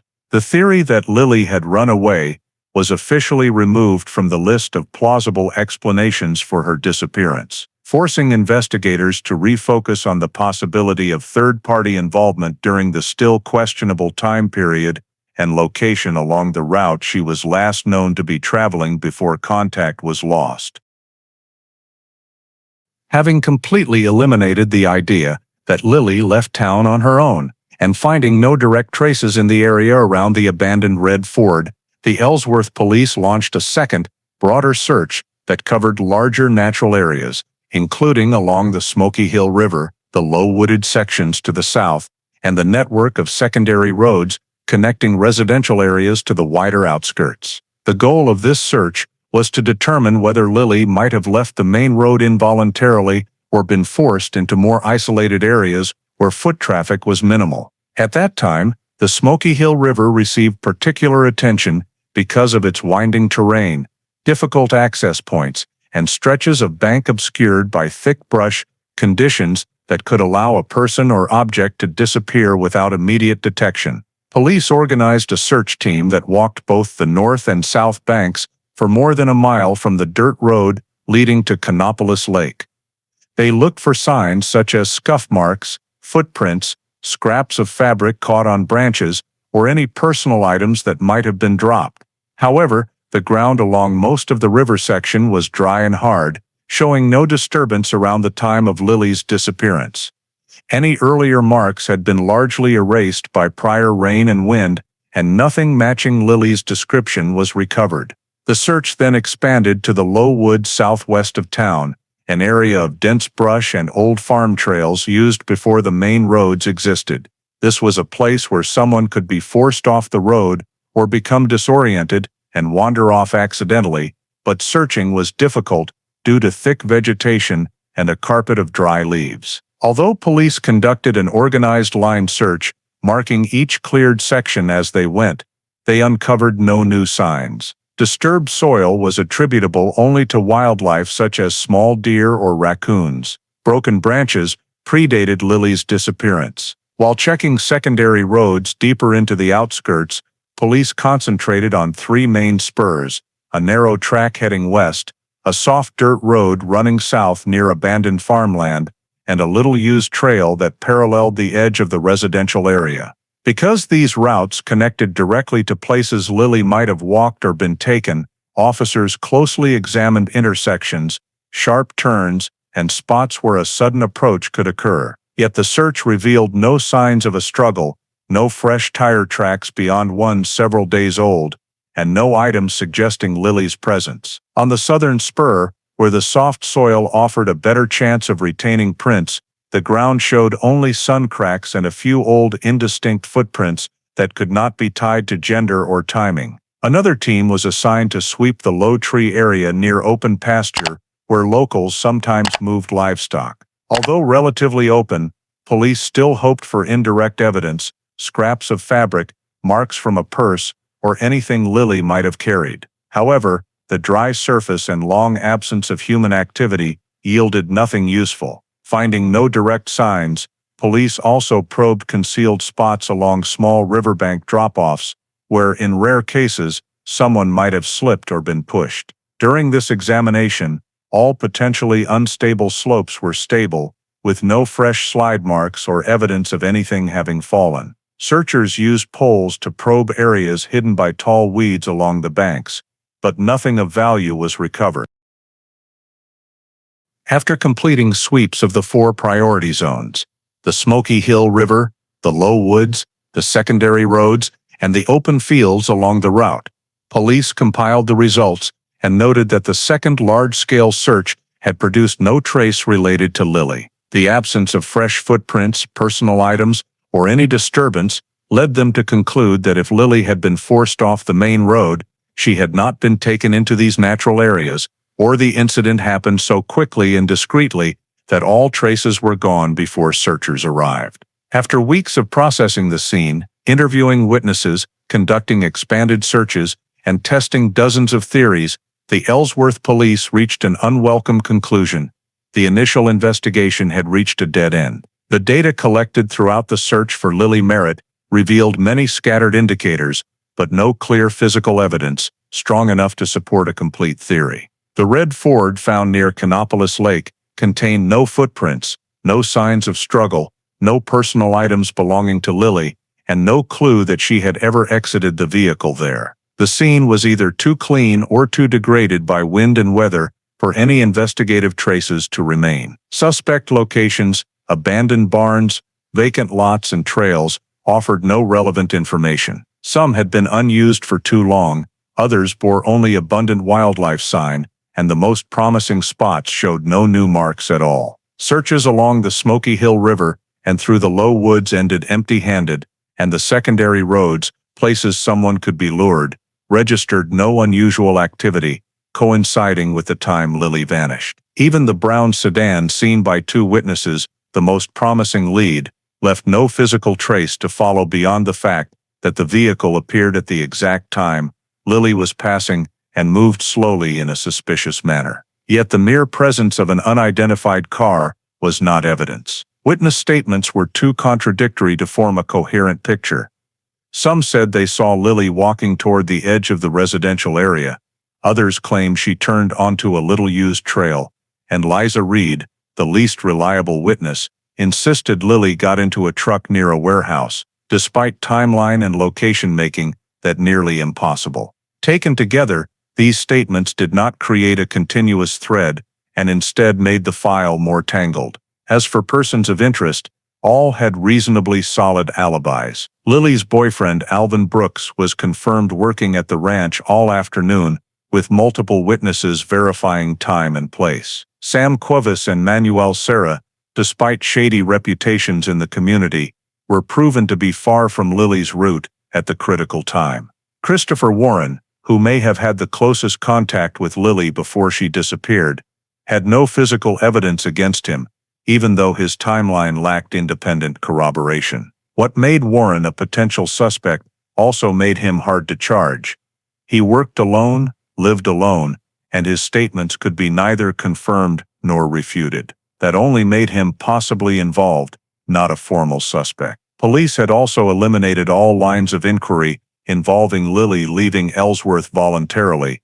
The train station had no matching ticket sales, the bus depot had no witnesses or relevant tickets, and no one reported seeing her in the transportation areas. Not a single datum, even the smallest, suggested she left town of her own accord. Every timeline marker pointed to one thing: Lily vanished on a route, minutes from home, at a moment when no one clearly saw what happened. Every clue stopped at that void. When the search teams returned from the natural areas, when the first investigative pages of the file were filled with disconnected statements, and when each suspect was cleared without yielding any connecting evidence, the sheriff's office had to acknowledge that the case, despite being handled according to all procedures available at the time, had stalled. No traces, no final witness, no clear thread. All police had was an abandoned car and a blank interval where Lily disappeared without a trace. The investigative team officially concluded that every feasible avenue had been pursued and no further specific action could advance the case based on existing data. The file was therefore moved to passive monitoring status, the category reserved for cases lacking grounds for continued active investigation, but which could be reopened if new leads emerged. This marked the first step in designating Lily Merritt's disappearance as a cold case, an unsolved file stored in archives, awaiting the unexpected moment when a new piece of evidence might surface, someone might come forward, or an unforeseen development could shift the entire direction of the investigation. In 1958, exactly 10 years after Lily Merritt's missing person file was placed on passive status, the Ellsworth County Sheriff's Office conducted a review of old archived cases to bring records into compliance with new Kansas state standards. During this review, the Merritt case, though dormant for a decade, was included among files scheduled for re-examination, primarily to update missing information and determine whether modern investigative standards could shed light on any gaps in the 1948 reports. A small team of 2 investigators was assigned to review the entire original record. Old transcripts, scene maps, witness statements, and internal notes from the initial investigation. They began by comparing every recorded statement from the year Lily vanished to assess source consistency. When examining key statements, including those from people who saw Lily leave Ellsworth Beauty School, witnesses who saw her walking along Douglas Avenue, and descriptions of the mysterious brown sedan, they found that most accounts aligned on general time frame and route. However, certain details never fully cross-checked began to stand out. Most notably, a witness near the edge of the residential area had reported seeing a girl resembling Lily walking toward the dirt road around 4:20 p.m. In 1948, this statement was never cross-referenced with any other witness in that area at that hour because police attention was heavily focused on the abandoned red Ford and searches near Canopolis Lake. The 1958 reviewers flagged this as an oversight. If the lone statement was accurate, it represented the last verifiable point in Lily's journey.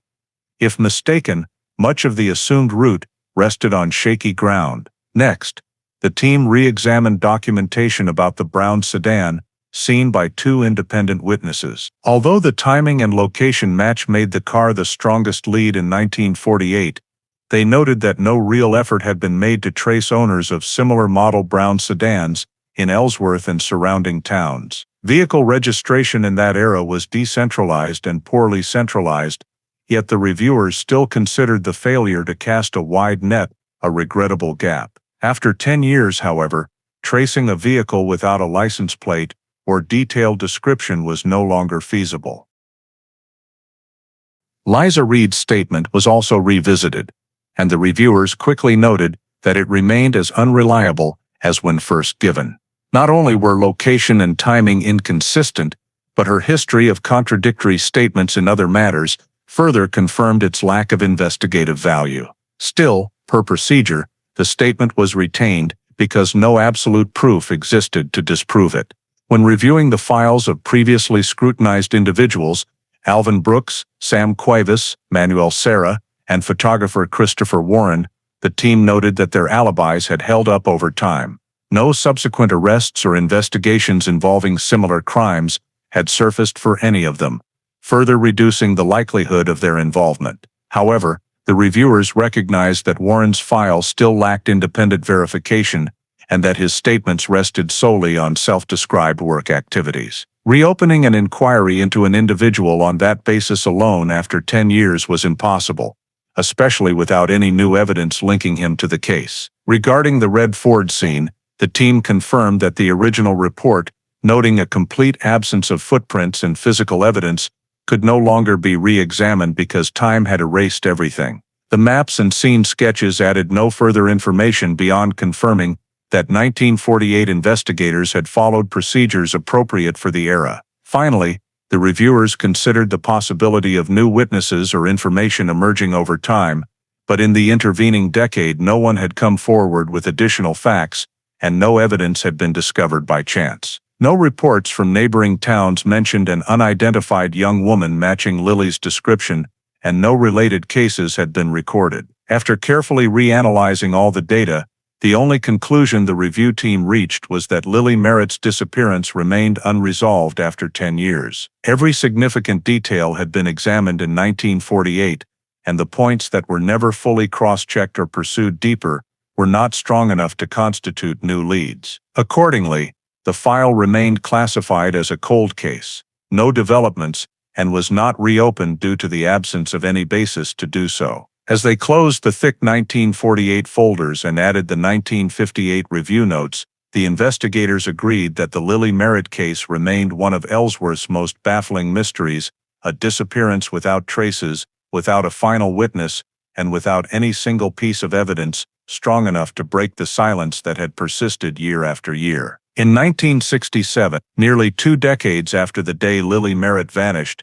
her case was once again brought up for review when the Ellsworth Police Department began a comprehensive sweep of its old evidence lockers and investigation files in order to standardize the storage system under new state regulations. This was a mandatory inventory program that did not target any specific case, but the Lily file, because of its long duration and the near-total absence of key physical evidence from the very beginning, was flagged as one of the records requiring closer scrutiny due to the limitations in evidence collection and storage back in 1948. When the review team reopened the file and began cross-checking the cataloged evidence list against what was actually present, they went item by item through the old storage lockers, crime scene maps, the inspection report on the red Ford, small fragments collected near the car, and the officer's handwritten notes from the time. Most items were still in their proper places, though aged and faded. However, as the team compared the list to reality, one entry stood out, an item mentioned in a witness statement, but absent from the evidence locker, and with no official seizure record, a small wooden box that Lily was said to carry in her purse in the days leading up to her disappearance. This wooden box had been described in 1948 by Lily's close friend, Ruth Halpern. Ruth told police that Lily always kept a dark-colored wooden box with simple carved patterns on the lid. Inside were bobby pins, hair ties, and a few small items she needed for her beauty school training. Ruth said Lily carried it every day and would sometimes open it to fix her hair or grab a pen. The information was recorded in Ruth's statement, but at the time the police did not consider the box significant evidence. They assumed Lily had her purse and personal belongings with her, and the little box was just a minor item with no investigative value. But in 1967, when the evidence list was re-examined, the review team noticed an inconsistency. The 1948 inspection report of the red Ford explicitly stated that Lily's purse was not found in the car, a detail that had always been puzzling because Lily rarely left home without it. Yet in the evidence catalog from other parts of the scene, there was no mention whatsoever of the purse or the wooden box Ruth had described. The team decided to double-check every remaining evidence container to see if the box might have been mislabeled or filed under something vague. They opened every old box, including unlabeled crates, looking for anything that matched the description. The result did not change. The wooden box was nowhere to be found. This raised a major question: had the box never been in the car to begin with, or had it once been recovered and then lost in storage? To answer that, the team went back through every report from the first days of the investigation. In one officer's handwritten margin note from a search of the residential fringe area, they found no personal items, if small box as victim's friend described, may have been taken or dropped before the house. The note was vague. It did not say exactly where had been searched, who searched it, or what the specific findings were. Still, it confirmed one crucial thing in 1948: the police were aware of the wooden box, but never clearly recorded whether they found it or not.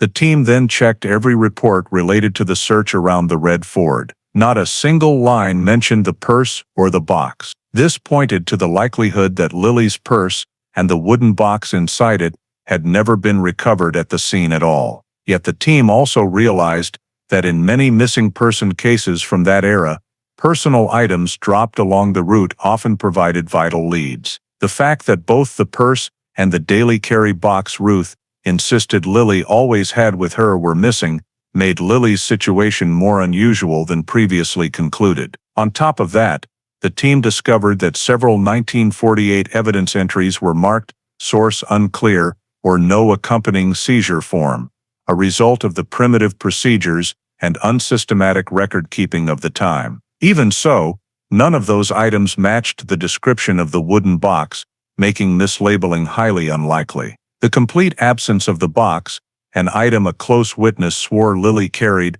raised the possibility that the box disappeared with Lily or was removed before police could collect it. The 1967 investigator wrote in the review report, "Wooden box not present in evidence inventory.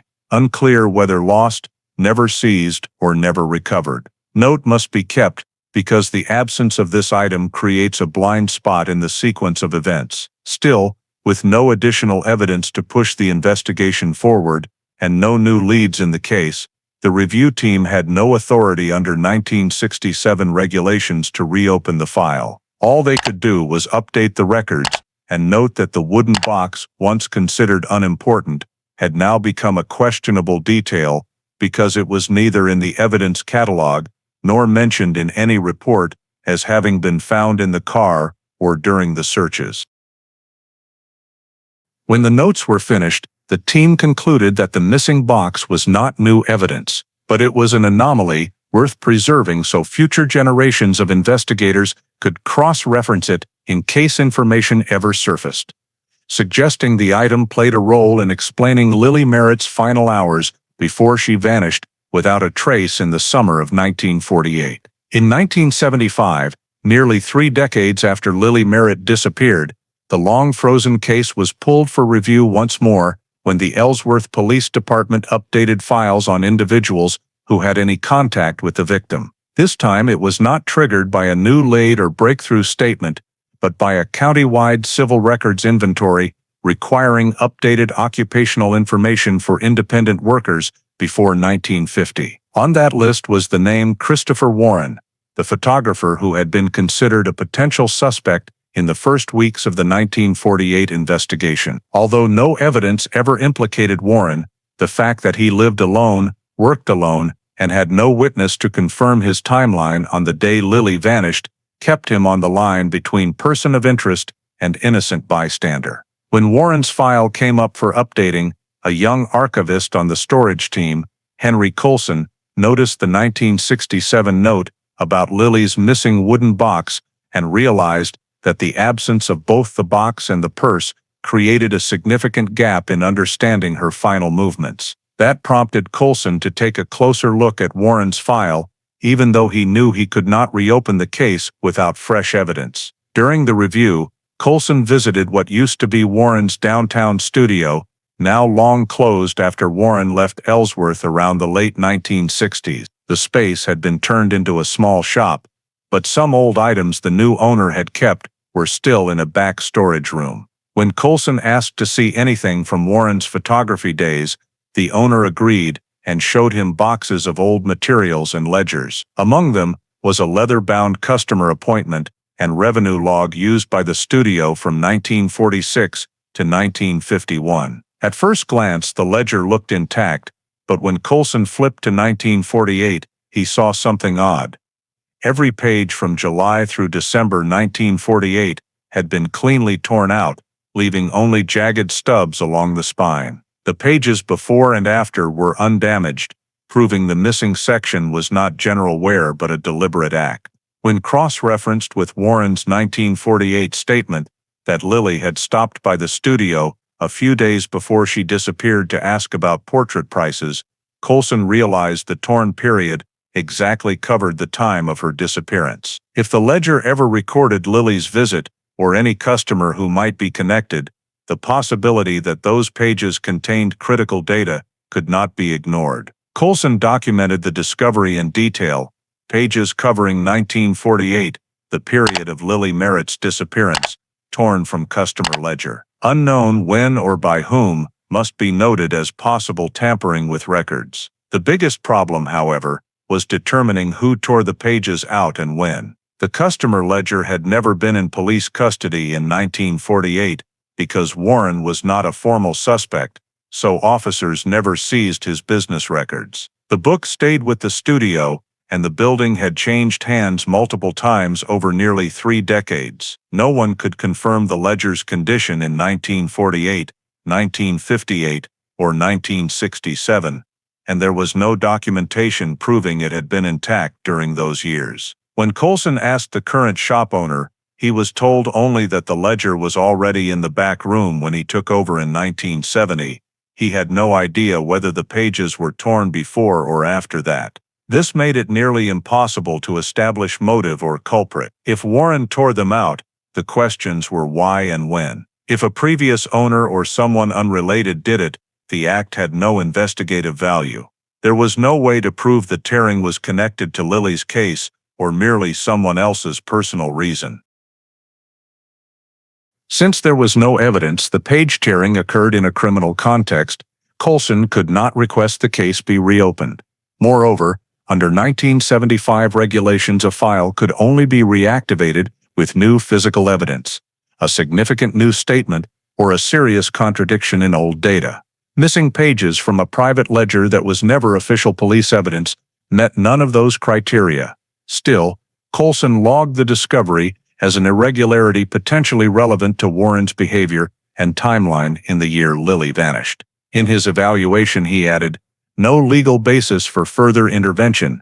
Record must be kept as an ambiguous but not fully dismissible detail. May prove useful if future information surfaces regarding the studio or Warren's actions." When the 1975 review ended, the Ellsworth Police Department, despite adding yet another murky point to the file, could do nothing more than update the records and preserve the information. No new evidence, no new witnesses, no new physical items meant re-examining suspicion of Warren remained an internal note only. The Lily Merritt disappearance stayed stalled, and the torn customer ledger became one more strange detail clinging to the file, never strong enough to open a new line of inquiry yet impossible to ignore completely, like the ragged remnant of a story that was never fully told. In 1985, after the state of Kansas mandated that counties conduct a full review of peripheral suspects in unsolved cases older than 30 years, the Lily Merritt disappearance was once again placed on the Ellsworth Police Department's periodic review list. Unlike previous sweeps that focused on physical evidence or scene reports, the 1985 review concentrated on individuals who had appeared only on the edges of the original 1948 investigation. People never considered primary suspects at the time, but who had some connection to Lily or to part of the initial process. The two most prominent names in that group were Earl Pritchard, the mechanic who last serviced the Merritt family's red Ford, and Alvin Brooks, Lily's boyfriend. Both had been cleared during the original investigation, but the new procedure required rechecking their files to see if anything in the intervening years had changed their status. Earl Pritchard's file came up first. In 1948, he was the last person to work on Lily's car before she vanished, which made his name appear repeatedly in early reports. However, the inspection that year showed the red Ford had no mechanical issue that would have forced Lily to stop. Her disappearance was not attributed to car trouble, and Pritchard was nowhere near the area where she was last seen. In 1985, the review team examined Pritchard's entire 37-year subsequent history, employment records, any reports linked to his garage, and notes from other local investigation. Pritchard had never been involved in any violent incident or suspicious behavior, and county records showed he retired in 1976 and moved to live with his daughter in Salina. There had been no reports involving him since. Investigators also re-examined his 1948 statement. He had seen Lily only once or twice while working on the car, had no personal relationship with her, and no reason to approach her outside of work. Nothing, past or present, suggested any connection to Lily's disappearance. His file therefore remained closed to further inquiry. Alvin Brooks, Lily's boyfriend, was scrutinized more closely, not because anything new had surfaced, but because his personal relationship with Lily made him someone every generation of investigators wanted to re-verify during file reviews. In 1948, his alibi had been confirmed by the ranch owner and another worker. Reviews in 1958 and 1967 had rechecked his statements and location with no contradictions found. By 1985, the team wanted to ensure nothing had arisen since that might alter the original assessment. Checking Brooks's life records showed he never left Ellsworth, continued living in the outskirts, married in the early 1960s, had 3 children, and kept steady employment at the Jensen Ranch, the same place he worked before Lily disappeared. His entire legal and civil record showed no criminal involvement and no residential red flags. The team also briefly re-interviewed the Jensen Ranch owner, who was still alive in 1985 and clearly remembered 1948. He reaffirmed seeing Alvin at the ranch during the exact window when Lily vanished and said he had never seen anything to make him doubt Alvin. Those statements matched the old file perfectly. Beyond the 2 main names, the team checked other peripheral suspects mentioned in 1948 reports, several residents along Lily's route, a wagon driver noted in a side statement, and a man once reported acting oddly near Douglas Avenue. Their files were deemed irrelevant, no evidence ever tied them to the case, no new information had emerged, and most had either left Ellsworth or died before 1985. When the results were compiled, the investigators clearly stated that the files of Pritchard and Brooks, the 2 most notable cases, showed no change from the original assessments. No new evidence, no new statements, no contradictions, and no factor that would justify reopening the investigation. The report concluded, no legal, procedural, or evidentiary basis to reactivate the case based on peripheral suspect files. The disappearance of Lily Merritt remains in the inactive cold case category. With that decision, the 1985 review closed without shifting the long-frozen direction of the investigation. However, the file was annotated that periodic reviews would continue whenever state regulations required, as an effort to keep the case alive in the system, even though nothing yet suggested the truth about the day Lily vanished could ever be recovered from the faded scraps that remained. In 1992, as part of a community history project initiated by Ellsworth High School to record the memories of generations of students from the 1930s through the 1970s, a group of 1948 graduates, classmates who had attended school with Lily Merritt, were invited back to the school for interviews and to have their recollections recorded on tape. Although the original purpose of the project was simply to preserve local educational history, the information gathered during these interviews inadvertently touched on Lily's disappearance, prompting the Ellsworth Police Department to conduct a small-scale review related to the original witnesses. The interviews were conducted by a history teacher and recorded on cassette tapes. For more than 30 years since Lily vanished, this was the first time a group of her former classmates had gathered and spoken systematically about the final days of the 1948 school year, the period when the incident occurred. When the police listened to the recordings, they recognized many familiar details. Lily was described as cheerful, hard-working, with no signs she wanted to leave town, no conflicts with friends, and no problems at school. However, one detail repeated multiple times caught their particular attention. Lily had told classmates she planned to have her graduation photos taken earlier than usual so she could send them to relatives in Nebraska. This information was not new. It had been vaguely mentioned in 1948 statements. What was different in the 1992 interviews was the consistency of the accounts. 4 of Lily's classmates, who had not stayed in regular contact over the years, all remembered her mentioning plans to go to a studio near downtown, that little place with the brown curtain, where the quiet photographer worked, according to one friend. This almost certainly referred to Christopher Warren's studio. Seeing this detail repeated across multiple witnesses, the police department created an independent review file to cross-reference the information with the old case file.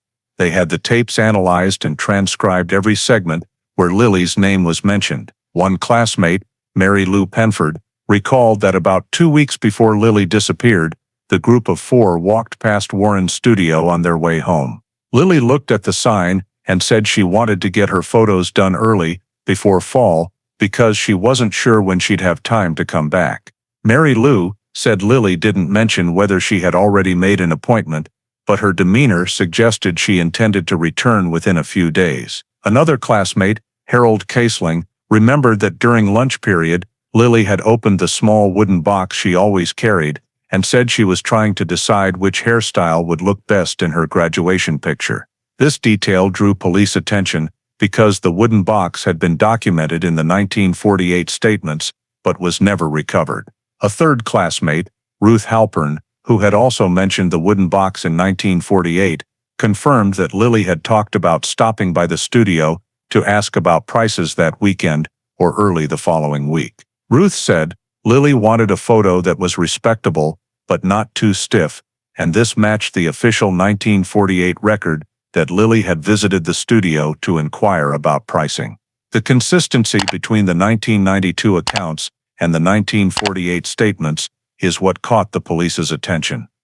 Not just one but multiple original witnesses remembered Lily intending to return to Warren's studio. From an investigative standpoint, this strengthened the likelihood that Lily was in the downtown area in the days immediately preceding her disappearance, something previously regarded only as speculation. When investigators cross-referenced the classmates' information with Warren's old file, a recurring gap across decades became clear.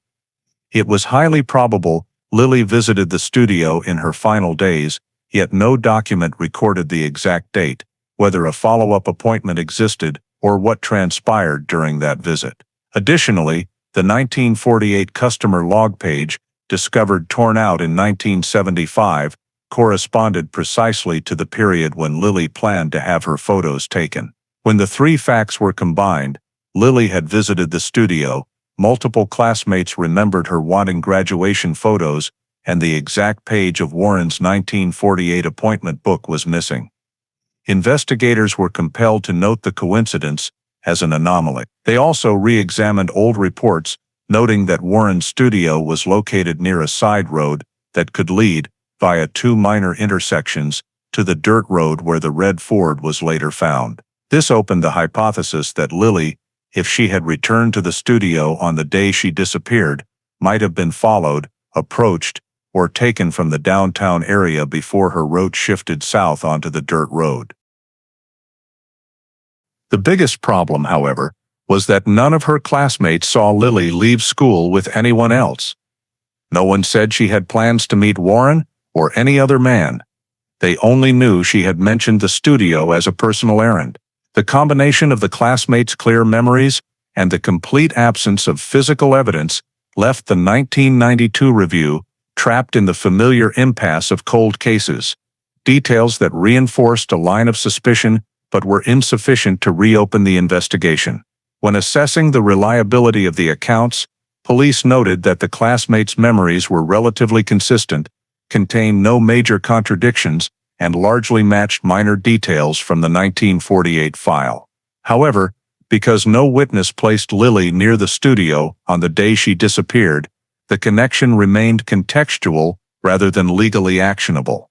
Thus, the Ellsworth Police Department concluded that the 1992 review, while adding important information about Lily's intention to have photos taken, produced no new decisive leads. All data were added to the file as supplemental notes, and Warren's studio, though closed 2 decades earlier, continued to be marked in the file as an indirectly related location to Lily Merritt's final days, yet without grounds to restart the investigation. In 1999, when the state of Kansas launched a project to digitize administrative records from 1930-1960 for long-term archiving, the Ellsworth Police Department was granted temporary access to the new database to review unsolved cases by cross-referencing vehicle records. For the Lily Merritt case, this was the first opportunity in decades to verify one of the most significant, yet unresolved details from 1948, the brown sedan that 2 independent witnesses saw on the route Lily traveled during the exact window when she vanished. In the initial years of the investigation, police had been unable to trace the car's owner because the 1948 vehicle registration system was fragmented, decentralized, and many records were missing. Digitization restored numerous scattered county datasets, allowing for the first time systematic filtering of vehicles by paint color, model year, and body style. Recognizing this as a rare chance to revisit a once promising but never fully pursued lead, the Ellsworth cold case team filtered the list of vehicles registered in Kansas in 1948 that were recorded as brown or dark brown per witness descriptions. The initial results showed approximately 214 brown vehicles statewide that year. When narrowed to the city of Ellsworth and towns within a 30-mile radius, the realistic range of vehicle could have reached the area where Lily disappeared within the relevant time frame. The list shrank to 18 brown sedans. The team eliminated vehicles owned by elderly women, those whose plates had been surrendered or that were destroyed before 1950, and farm vehicles outside the relevant traffic area. After the second round of filtering, only 7 brown sedans remained geographically plausible. Further narrowing by the body style described by witnesses, long body, rounded rear, small windows, consistent with late 1930s models, left just 4 vehicles. 1 owned by a rancher in Lincoln County, 1 registered in Wilson, 1 belonging to a high school teacher who died in the 1950s, and the last one owned by Christopher Warren. When Warren's name appeared on the list, the team immediately flagged the extraordinary overlap between the new data and scattered details in the old file. Warren's brown sedan, according to 1948 registration records, was a 1939 two-door model, dark brown, matching the witnesses' descriptions, including the detail that it was long and moving slowly, as if looking for something. Registration records confirmed Warren owned it at the time of Lily's disappearance, and that the vehicle was actively registered in the month the incident occurred. This made the long-standing intermittent suspicion of Warren clearer than ever before. The 1999 investigators reviewed the known facts about Warren. Lily had visited his studio days before disappearing. The customer log page corresponding to when Lily planned her photos was torn out. Warren had no verifiable alibi for his timeline, and his studio was near a side road that could lead to the dirt road where the red Ford was found. Yet the most critical and limiting factor remained that no physical evidence from 1948 still existed to compare with the new data. Warren had left Ellsworth more than 3 decades earlier and, according to civil records, died in Oklahoma in the early 1980s. The brown sedan registered in 1948 no longer appeared in vehicle records after the 1950s and could not be traced as sold, scrapped, or transferred. Although discovering Warren owned one of the matching vehicles significantly heightened suspicion, 1999 legal standards required new evidence, not merely additional circumstantial alignment, to reopen a cold case. The fact that Warren's car matched the description was not considered independent evidence, as there was no physical proof, new witnesses, or documentation placing his vehicle on the route Lily traveled. Therefore, the discovery, though significant, was recorded only as a fact that increased the weight of suspicion, but was insufficient for formal investigative action. In the 1999 supplemental report, the team wrote, "One of the 4 brown sedans matching the 1948 description was owned by Christopher Warren, an individual previously documented as having contact with the victim." The data point is noteworthy, but does not meet the legal threshold to reopen the investigation. With that note, the Lily Merritt case, despite moving slightly closer to a clearer structure of suspicion, remained in the cold case archives, awaiting a lid strong enough to break more than half a century of silence. In 2008, when the state of Kansas began a statewide evidence room modernization project, which included inventorying, digitizing, and reclassifying all evidence retained from cases before 1970, the Lily Merritt file once again appeared on the mandatory review list. New regulations required cross-checking every item listed in old investigative reports against the physical evidence actually stored in order to identify items that were missing or never properly collected. For the Lily Merritt case, this was especially significant because investigators in 1967 and 1975 had previously noted the strange absence of an item. Close witnesses insisted Lily always carried a small wooden box containing hairpins and personal items. At that time, however, evidence logging procedures were not rigorous, so it was impossible to determine definitively whether the box had ever been collected, never found, or lost later. The 2008 review, with its centralized database, was the first opportunity for a systematic and accurate reassessment. When the state review team opened the Ellsworth evidence file, they found the 1948 evidence inventory listed exactly 8 items, 3 soil samples, 2 paint chips from the red Ford, 1 handkerchief found near the residential route, 1 unidentified fabric scrap picked up near the southern dirt road, and 1 packet of scene notes. Notably, this inventory had never been updated in subsequent decades because no new evidence was ever collected after the initial period. The team then inspected the actual evidence lockers at the state storage facility. All 8 listed items were located, some degraded but still sealed according to standards. After that verification, the team moved to the most critical part of the process, identifying items mentioned in investigative reports but absent from the official storage inventory, meaning the item was lost, never collected, or mishandled during transfers between county and state. When cross-referencing 1948 statements, 1958 notes, and the 1967 review, the team found Lily's small wooden box, mentioned multiple times in early officers' handwritten records, but never listed in the official evidence log. A young investigator on the team, who read the entire file carefully, noted the box appeared in at least 4 places. Ruth Halpern's 1948 statement, a 1948 officer's note that no small personal item matching witness description was located. The 1967 review, noting the box was not in storage, and the 1975 report reaffirming the item had never been officially logged.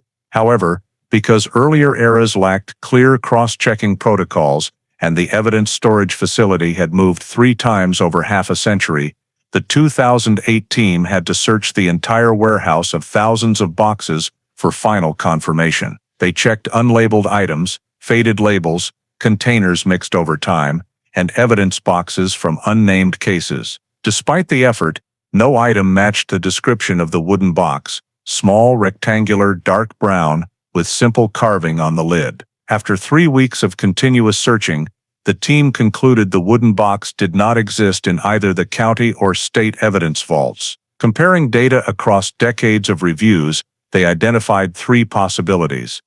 The box was never found in 1948. It was found but never entered into the evidence log, a violation of procedures at the time.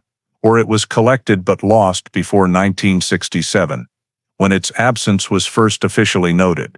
Because there was no collection receipt, the chance the box was simply overlooked at the scene was virtually zero. If Lily had the box with her, as both Ruth and the 1992 classmates confirmed, its absence from the Ford scene further supported that her purse and the box disappeared with her from the very beginning. The team's final conclusion classified the wooden box as missing evidence, origin undetermined, and added it to the official list of lost evidence under the new regulations. In the 2008 report they wrote clearly, Lily Merritt's wooden box, described by witnesses and noted in multiple reports, is not present in county or state storage. The item is classified missing, source unknown. Having the wooden box officially listed as missing evidence marked the first time this detail became a formally recognized entry in the legal file, rather than scattered handwritten notes. Yet, like every previous discovery over the decades,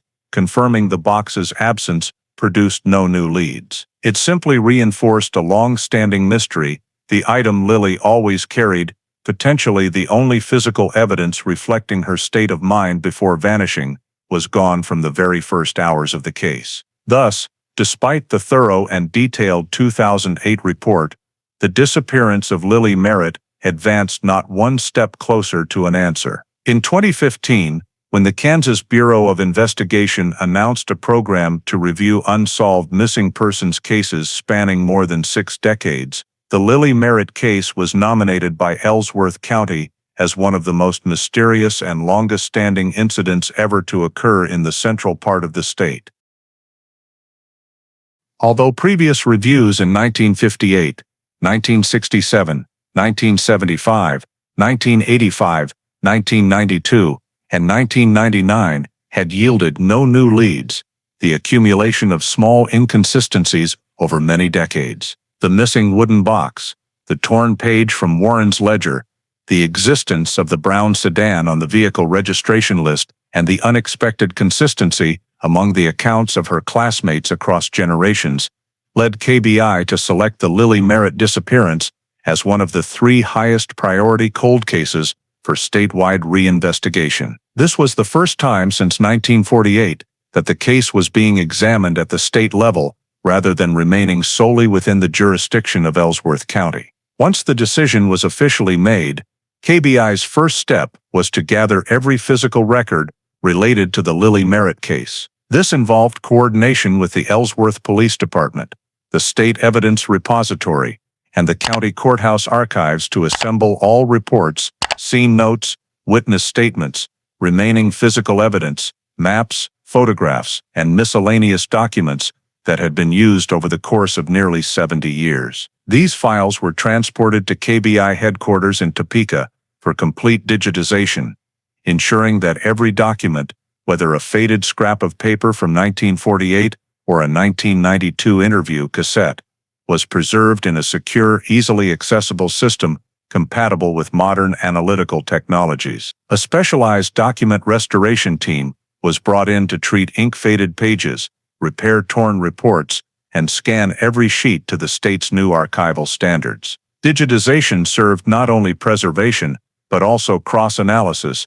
The KBI system allowed timeline mapping, statement comparison, vehicle and suspect description, cross-referencing, and flagging of contradictions and overlooked details from the original investigation. During digitization, investigators discovered several documents that had never been entered into the official file, including a 1948 investigator's handwritten note to recheck the photographer if necessary, and a preliminary sketch of the brown sedan's route, heading south on a dirt road, both of which had never been thoroughly pursued in prior decades. Although not immediately breakthrough material, these items were placed in the requires further evaluation category for the comprehensive analysis phase. After digitization was complete, KBI assembled a new investigative team drawn from cold case specialists, behavioral data analysts, modern crime scene identification experts, and late witness interviewers. The 6-member team consisted of 2 senior KBI investigators,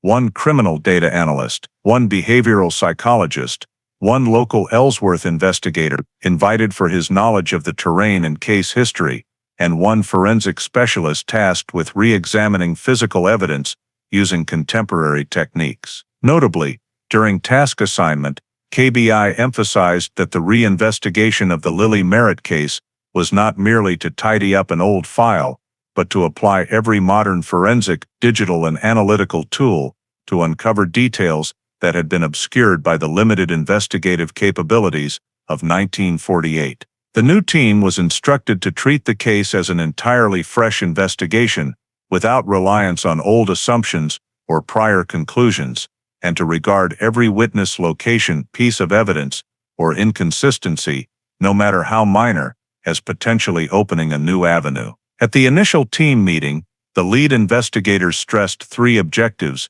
reconstruct Lily's timeline by integrating statements collected across decades, re-evaluate every individual ever directly or indirectly connected to the case, including those now deceased, and reanalyze the location of the red Ford as a potential crime scene rather than simply as passive evidence as it had previously been viewed.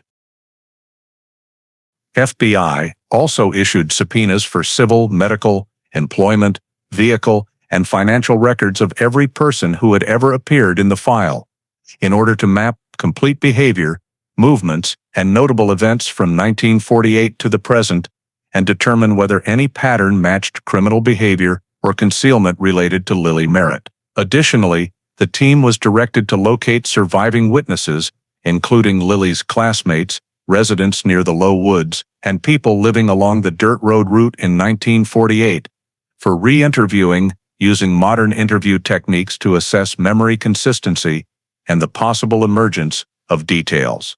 forgotten in the original statements. All of these steps marked the moment when the Lily Merritt case was officially removed from the cold case archives and returned to active investigation with high priority. After 67 years of dormancy, the Lily file was no longer a silent set of documents in a county storage room.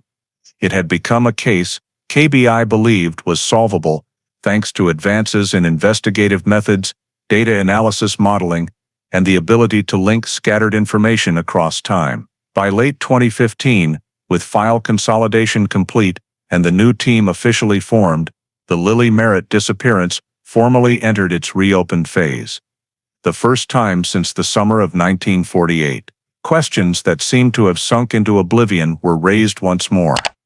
This time with the hope that 67 years of silence could be broken by a detail that, decades earlier, had simply not been bright enough to see. While KBI was digitizing and systematizing the files, the town of Ellsworth simultaneously began a project to demolish several dilapidated downtown structures, among them the single-story wooden building that had once been Christopher Warren's photography studio. The building had stood vacant since the late 1960s, changed hands multiple times, and was never occupied, making it a prime candidate for removal to expand the commercial district. On a morning in early September, as workers dismantled the rear foundation, the area that had once served as Warren's darkroom, one of them noticed a small object wedged beneath a rotted floorboard.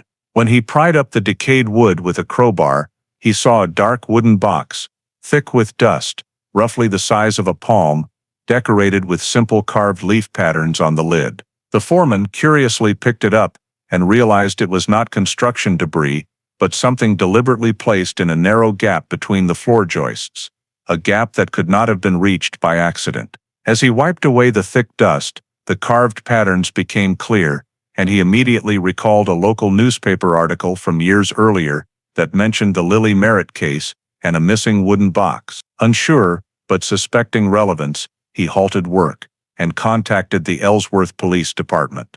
The information was quickly forwarded to the KBI team working in Topeka. Less than 2 hours later, a task force arrived on scene to take custody of the evidence. The wooden box was sealed in place and transported to the Kansas Bureau of Investigation Laboratory with special priority, the first entirely new piece of physical evidence in the Lily Merritt case in nearly 7 decades. When the box was opened in the lab, silence fell over the investigative team. Inside were small personal items that exactly matched the description given by Lily's best friend in her 1948 statement. There were 3 silver metal hairpins, 2 old hair ties, an oval pocket mirror, several small handwritten notes in soft feminine handwriting, confirmed as Lily's by comparison with her surviving school notebooks, and most significantly, a test photograph of Lily against a black backdrop, unfinished, but unmistakably taken in a studio. This photograph proved something never previously established. Lily had returned to Warren's studio at least once close to the time of her disappearance. But the most crucial item lay at the bottom of the box, a small, thick paper diary with a scratched brown cover. The diary was thin, containing only about 20 pages, but the handwriting inside also matched Lily's, according to KBI handwriting experts. The dates on the final pages fell within the week of her disappearance. The discovery of a diary, never mentioned in any prior statement, led the entire team to note that this could be the decisive evidence needed to reconstruct Lily's final movements. After a preliminary examination, KBI formally logged the item. Small wooden box containing personal items and handwritten documents confirmed to belong to victim Lily Merritt, recovered from beneath the floor of the former studio of Christopher Warren. Evidence sealed and transferred for content and trace analysis. The box was cataloged as evidence number 2015 LM01, marking the first piece of evidence in the Lily Merritt case discovered after 67 years. The entire floor area was sealed off for collection of wood, soil, and any remaining trace evidence to determine when the box had been placed there. The appearance of the wooden box, the item generations of investigators believed might be the missing link, instantly became the focal point of the reinvestigation, not only because it belonged to Lily, but because of where it was found, beneath the floor of Warren's dark room. A room that in 1948 no one had thoroughly searched due to lack of grounds for a warrant. At the end of that workday, the KBI team recorded in their report, Lily Merritt case has new physical evidence for the first time since 1948. Location and nature of the evidence establish a direct potential link to Christopher Warren. Contents of the box may completely alter understanding of the victim's final movements. With the discovery of the wooden box beneath Warren's floor, a disappearance that had been stalled for 7 decades suddenly veered in a new direction. One no previous investigator in the history of the case had ever reached. When Lily Merritt's wooden box entered the FBI laboratory, the entire case immediately shifted into a phase of modern forensic analysis, something the previous 7 decades had never had the opportunity to perform. The forensic team determined that although the evidence had been beneath the floor since 1948, trace biological material could still survive if the box had been relatively protected from direct light and weather changes. Accordingly, all handling was conducted in a clean room using specialized microforensic tools designed for extremely aged evidence. Analysis began with the touch DNA process, collecting DNA from skin cells left behind when someone handled an object. First, the wooden box was photographed in high resolution to document surface condition and partially rotted wood structure. Under spectral lighting, the forensic team observed faint bright patches along the lid edges, indicating possible remaining epithelial cells. They used ultrafine swabs and non-aqueous sampling solution to collect from the entire lid rim, hinges, and bottom, the places where someone opening the box would most likely place their fingers. Each swab was individually sealed to minimize cross-contamination risk. When examining the items inside, the team processed each object separately. Hair ties were preserved in their original shape to avoid disrupting fiber structure. The small mirror was tested for fingerprints using cyanoacrylate fuming. The handwritten notes and diary were surface scanned for DNA from the edges where the writer would have held them. The 3 hairpins were especially processed for scalp oil residue, a biological substance that adheres strongly and can preserve DNA far longer than most materials. In parallel with DNA collection, the team analyzed trace environmental evidence, microfibers, dust particles, keratin cells, and other residues adhering to the wooden box. Under an electron microscope, they discovered synthetic gray-brown microfibers on the box bottom that were completely different from the natural fibers of 1940s girls' clothing.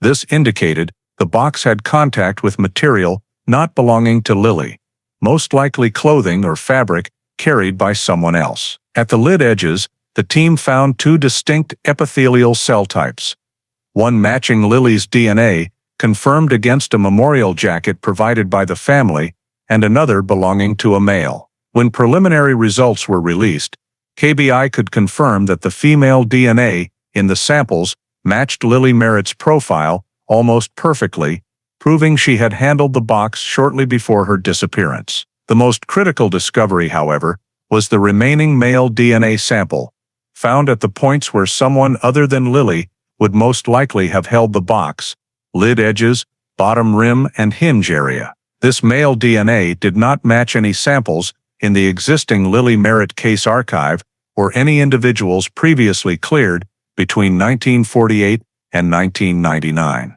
KBI then ran the profile through the CODIAS database, but received a negative result, meaning the man had never been arrested or entered into a biometric system. In deeper analysis, the team applied low copy number DNA amplification to trace the Y chromosome profile. Results showed a clean, high-quality sample belonging to a haplogroup common in Kansas during that era, but not specific enough to identify an individual, only confirming it came from an adult male who likely touched the box around the time Lily disappeared. In addition to DNA, the team discovered minute particles of black carbon dust along the box's lower edges, consistent with the type of dust found in 1930s, 1950s photographic darkrooms where chemical powders and photo paper were used. This strongly reinforced the likelihood that the box had been in Warren's studio before being hidden under the floor. A long scratch on the lid was also examined under magnification. It showed the object had been forcibly dragged or scraped against a hard wooden edge, consistent with being shoved into a narrow floor gap. Combining all findings, the KBI forensic report stated, wooden box bears DNA matching Lily Merritt. Concurrent, unidentified male DNA present at 3 primary contact points. Despite degradation over time, remaining sample quantity is sufficient to confirm handling by at least 2 individuals. Trace evidence and chemical dust indicate the box was present in a photographic studio environment circa 1948. This was the first time in the case's history that physical evidence pointed to contact between Lily and an unidentified adult male, someone who had never appeared on the original suspect list. The forensic analysis not only confirmed the box belonged to Lily, but proved it had not fallen there accidentally. It was deliberately placed where no one would find it for decades. With these results, the KBI investigative team concluded that a crucial missing link had surfaced. The wooden box, long regarded as lost, was now not merely a personal belonging, but a major lead in the search for the final truth about the hours Lily Merritt was last seen before vanishing in the summer of 1948. When the test photograph of Lily was recovered from inside the wooden box, KBI's imaging forensics unit determined it was evidence of equal importance to the DNA. If the photo was indeed taken at Christopher Warren's studio and timed to the days of her disappearance, it would not only reinforce the timeline speculated for decades, but definitively establish that Lily met Warren close to the moment she vanished, something impossible to prove in 1948. FBI began analyzing the photograph using high-resolution digital optical techniques, first scanning the entire surface to examine light patterns, tonal gradients, film grain, and shadow characteristics. When enlarged to 800, 1,200%, the team discovered the backdrop behind Lily had highly distinctive features, a dark cloth backdrop with subtle mottling caused by old paint streaks, exactly as described in historical records of Warren's studio. That specific backdrop had been mentioned in a 1946 Warren advertisement promoting portrait services with a classic dark background for depth. No other studio in Ellsworth used this type of backdrop in the late 1940s. When compared to surviving town archive photos, particularly a 1947 family portrait taken at Warren's studio, the team found matches down to the smallest detail, fabric creases in the right corner, a faint diamond-shaped light patch in the lower corner, and warping of the backdrop frame due to bent wood. These details could not be coincidental.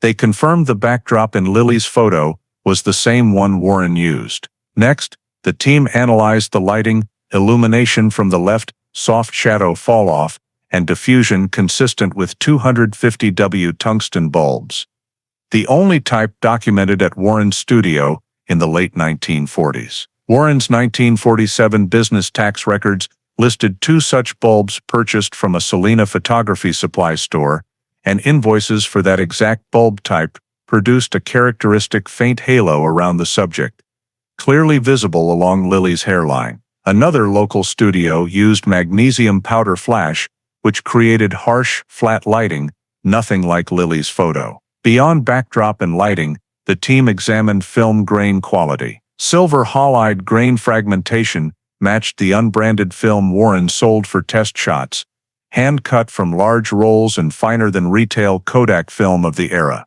Notably, the photo edges showed uneven scissor cuts, a hallmark of Warren's habit of using scissors instead of a proper guillotine cutter. Paper analysis revealed cellulose base and gelatin layering consistent with an AGFA photo paper batch Warren was recorded purchasing in 1948, per county tax archive receipts. Everything indicated the photo was not only taken at Warren's studio, but processed with the exact equipment, materials, and methods he used at that time. Another key factor was the photo's unfinished state.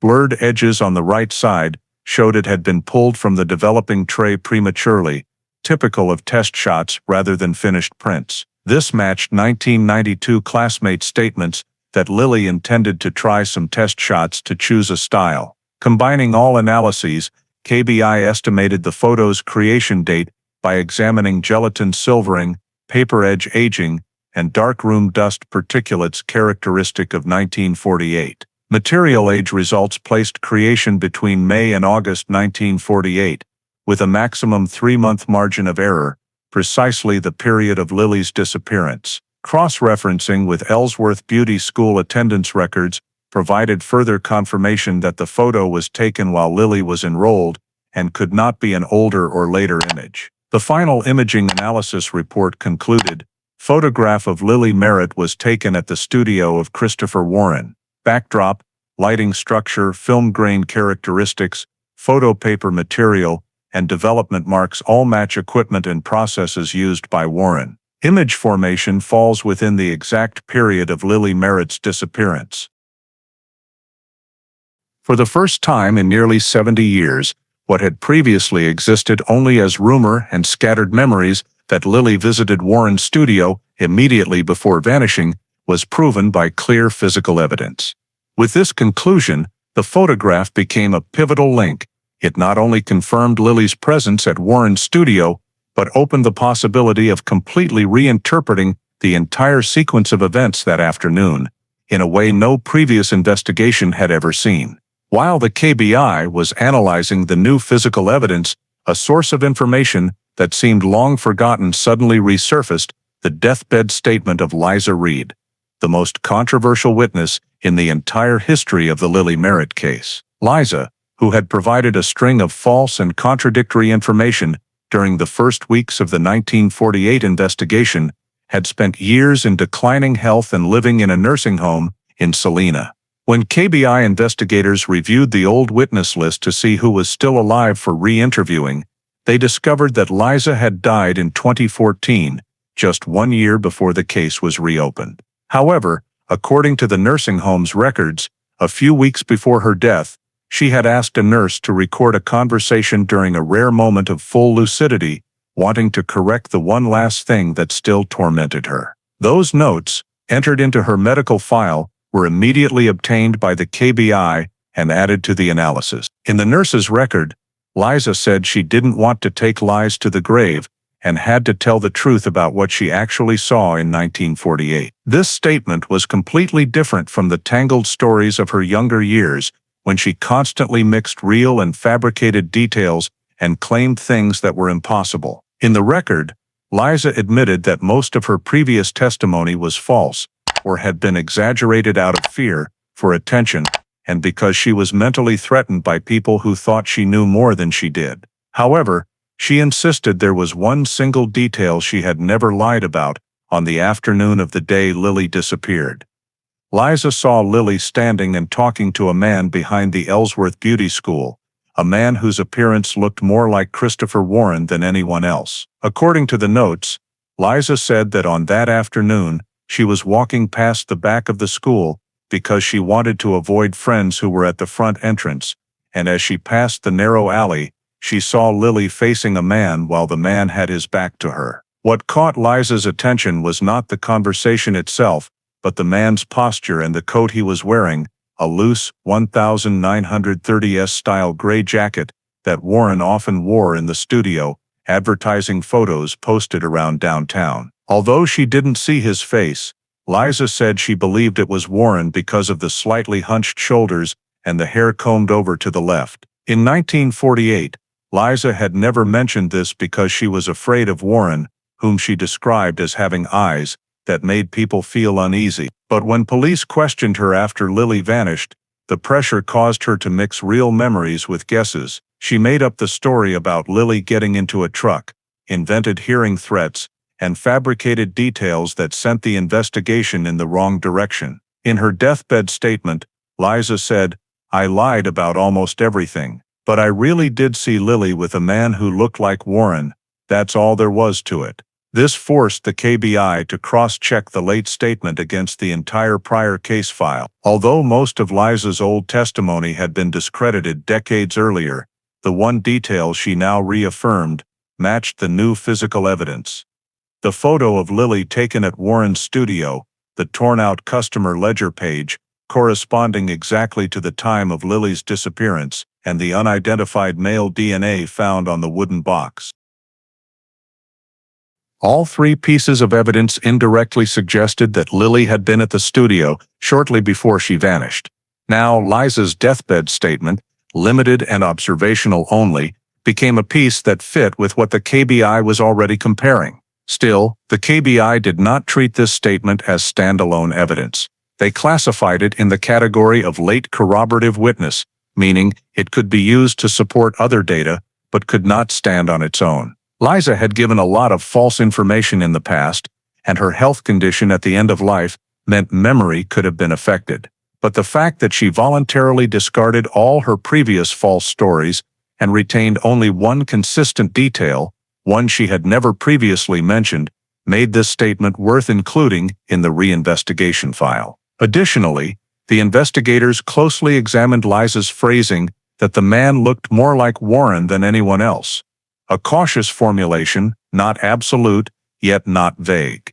She did not claim it was definitely Warren, only that the build and clothing were identical to him. This aligned with modern protocols for evaluating elderly witness memory, no absolute assertion, but providing a visual association that matches existing evidence. The KBI noted in their report, Liza Reed's deathbed statement, the witness who had been unreliable for decades, represents the first time she self-corrected, discarding all prior false information and retaining only one description that matches current data. While absolute accuracy cannot be confirmed, the new statement has corroborative value in reconstructing the victim's timeline. The fact that this statement surfaced at the same time the wooden box was found and optical analysis confirmed the Lily photo was taken at Warren's studio made the single detail Liza retained one of the most important pieces of information, not because it was the only evidence, but because it aligned with everything discovered in 2015. With this note,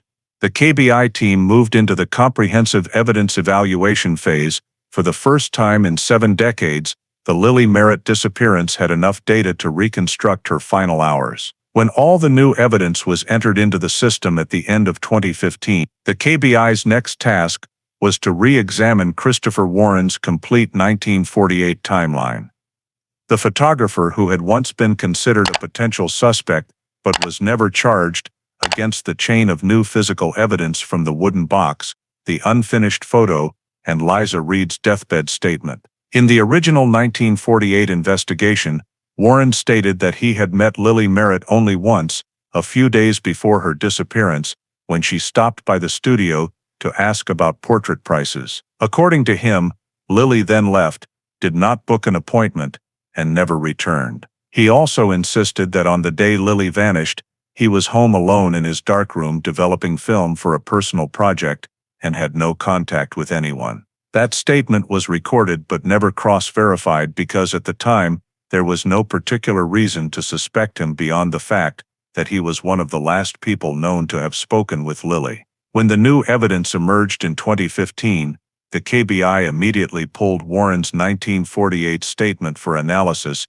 and evaluated it using modern standards, especially the ability to compare behavior against physical proof. First, the photo found in Lily's wooden box proved what Warren had denied. Lily had returned to his studio at least once after the initial price inquiry, and the picture was taken very close to the time she disappeared. The backdrop fabric, tungsten lighting, and photographic paper all matched equipment Warren used, making his denial of a second contact impossible to sustain. This was the first major contradiction between the old statement and the new evidence. Next, the fact that Lily's wooden box was discovered beneath the floor of what had been Warren's darkroom demolished his claim of no contact with Lily on the day she vanished.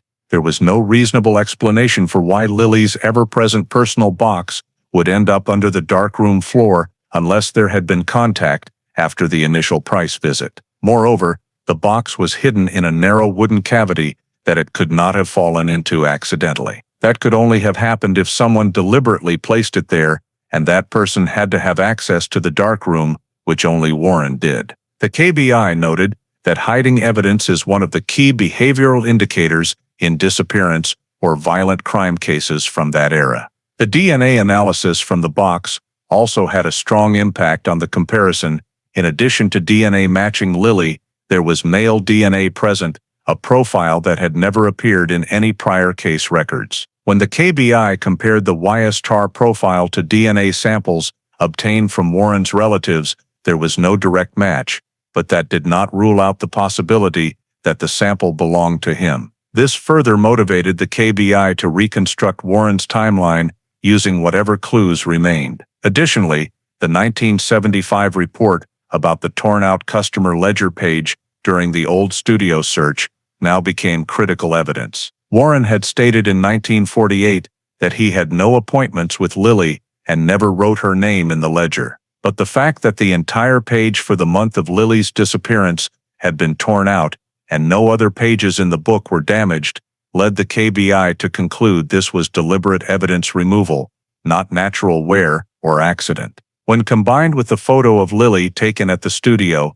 and the hidden box, the investigative team concluded that Warren's claim of no appointment was completely false. Furthermore, Liza Reed's deathbed statement, while not sufficient as standalone proof, matched all the new evidence when she said she had seen Lily talking to a man who looked more like Christopher Warren than anyone else behind the beauty school, the exact area where Lily was last seen. In the KBI's analysis, the fact that a witness's memory aligned with newly uncovered physical evidence, even if recorded many years later, increased the weight of the statement and added further pressure on the credibility of Warren's 1948 account.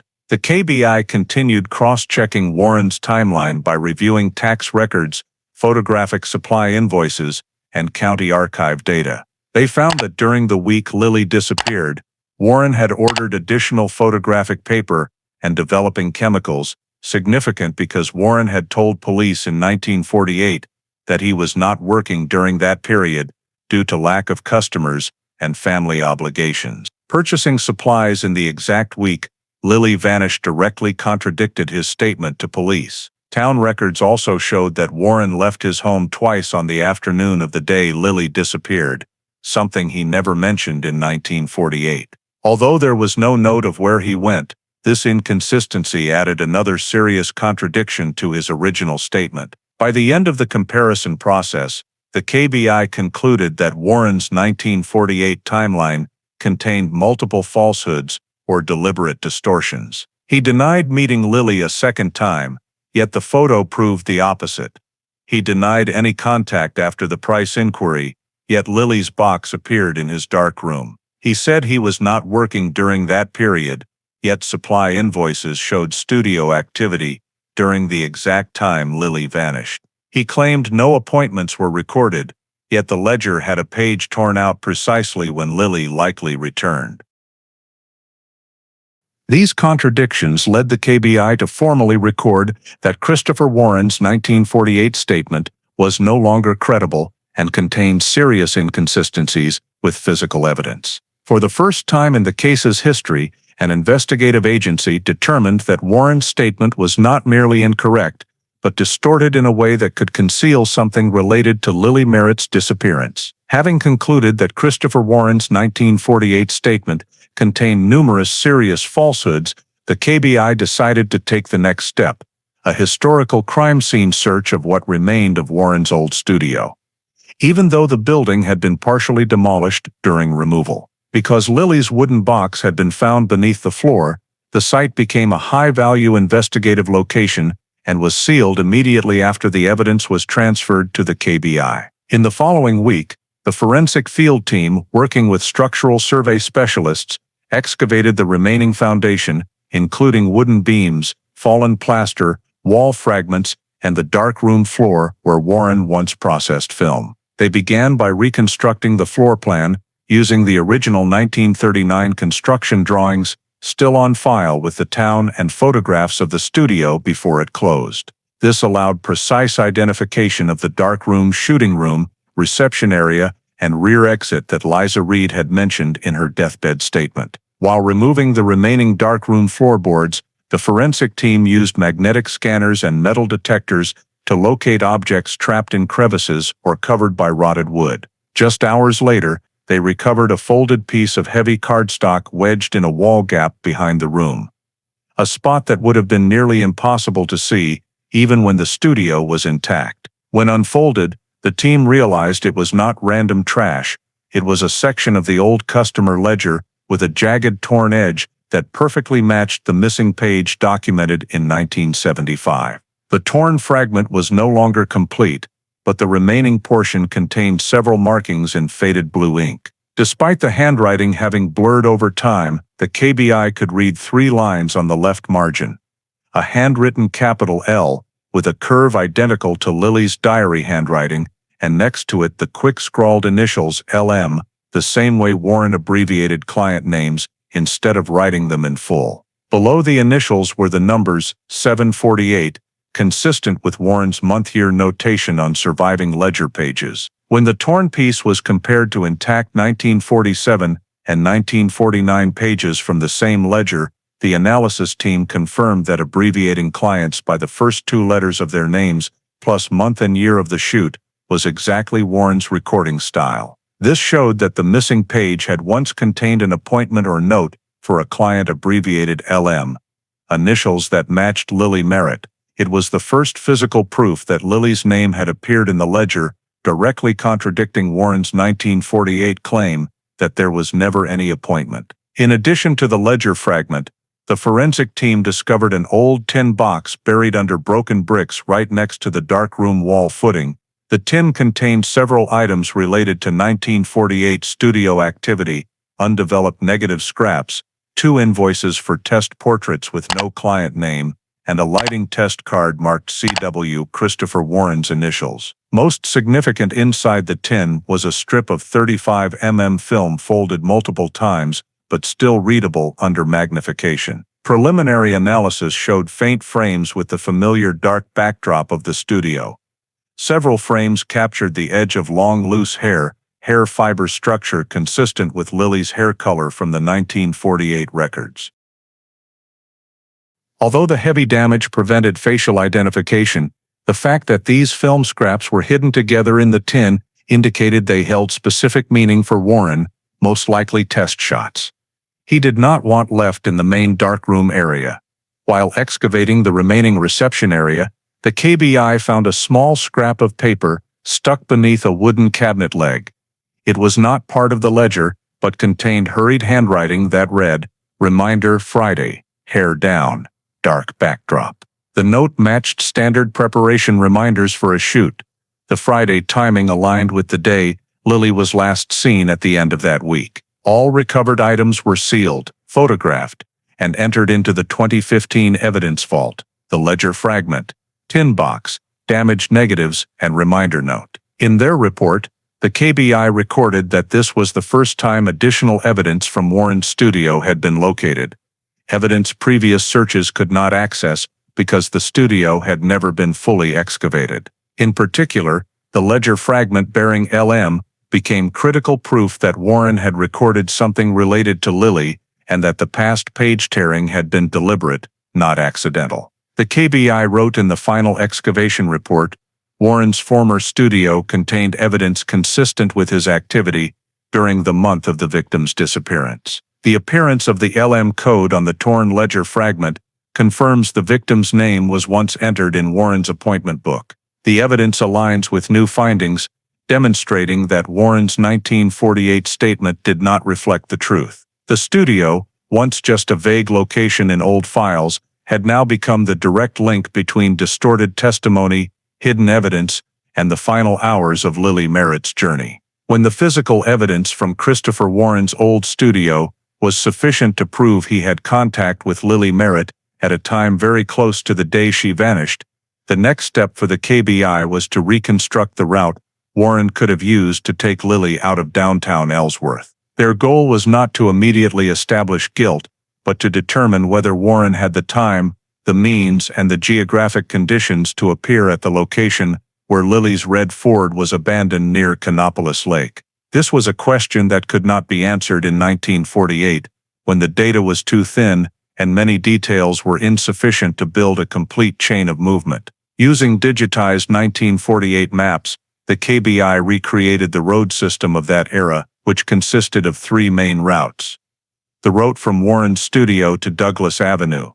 The route cutting through the southern residential area leading to the dirt West Ridge Road, and the long dirt road extending to the plot of land near Canopolis Lake, where Lily's car was found. The investigation team began with time analysis. Records from the beauty school files show Lily left school around 4:05 p.m. If Lily went to Warren's studio, as the test photograph proves, then the time she was there likely fell between 4:10 and 4:25 p.m. Warren stated in 1948 that he never saw Lily again after the initial Price inquiry, but the new evidence directly refuted that. Therefore, the KBI assumed Lily was at the studio roughly 10-20 minutes after leaving school. From the studio to the location where the car was abandoned was approximately 4.7 miles via the 1948 route, mostly dirt roads, taking an average of 12-15 minutes to travel in a 1930s era sedan,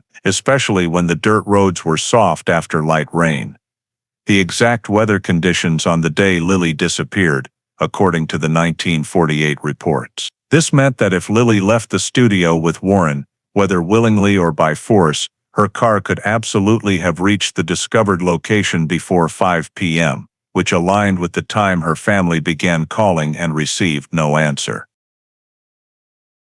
While analyzing the route, the investigators discovered Warren could have used the alley behind the studio, a narrow back lane leading to a side street, where Liza Reed, in her deathbed statement, said she once saw Lily talking to a man who looked like Warren. If true, this area was the point where Lily could have been led out of downtown without anyone noticing. From the alley, the most feasible route turned onto Maple Street, passed through a sparsely populated residential area, then cut across to West Ridge Road, before merging into the long dirt road leading to the lakeside plot. To test the route's feasibility, the KBI team ran simulations using geographic analysis tools, calculating travel time based on average speeds of vintage cars, 1948 road conditions, and the time the sun began to set low. The results showed the entire journey from Warren's studio to the abandoned car location took approximately 14-18 minutes if driven continuously. This fit perfectly with every recorded timeline from the 1948 files and strengthened the possibility that Warren was present at the abandonment site within the window when Lily lost contact. Next, the KBI analyzed 2 critical factors, means and opportunity. Regarding means, vehicle registration records from 1999 confirmed Warren owned a brown 1939 sedan, the exact type of car 2 independent witnesses reported seeing on the route Lily traveled the day she disappeared. When cross-referencing 1940s traffic maps, the KBI found that the route on which witnesses saw the brown sedan was the direct path from Warren's studio to the dirt road leading to Canopolis Lake. This made the brown sedan a perfect fitting piece for the moment Warren could have been traveling with Lily.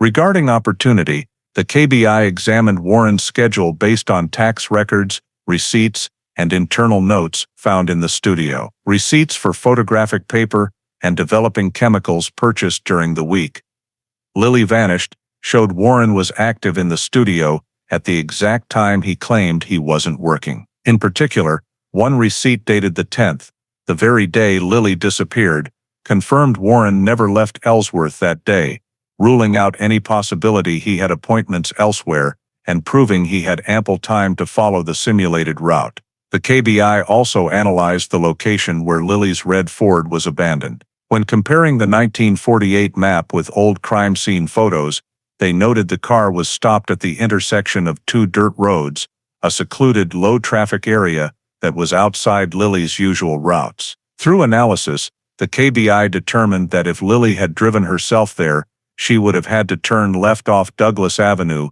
something completely contrary to her normal route. No witness ever saw Lily driving in that direction. By contrast, the route Warren would have taken heading south from the studio brought him close to the abandoned car's location, only 1.2 miles further if he continued. The geographic analysis results showed Warren had the time, the vehicle, and a logical route to drive Lily's red Ford to the abandonment site. This matched the KBI's 2015 conclusion when re-evaluating the disappearance scenario.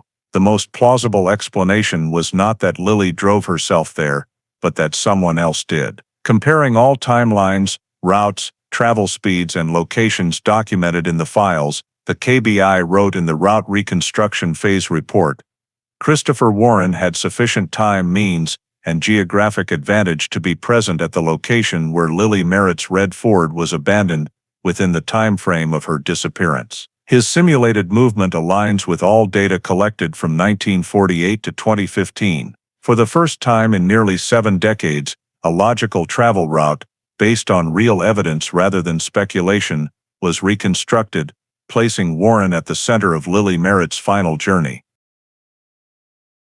Once Christopher Warren's travel route had been logically reconstructed and perfectly matched all timelines, the KBI entered the most critical phase of the entire reinvestigation, finalizing the prosecution file to submit to the Ellsworth County District Attorney's Office and request a formal arrest warrant.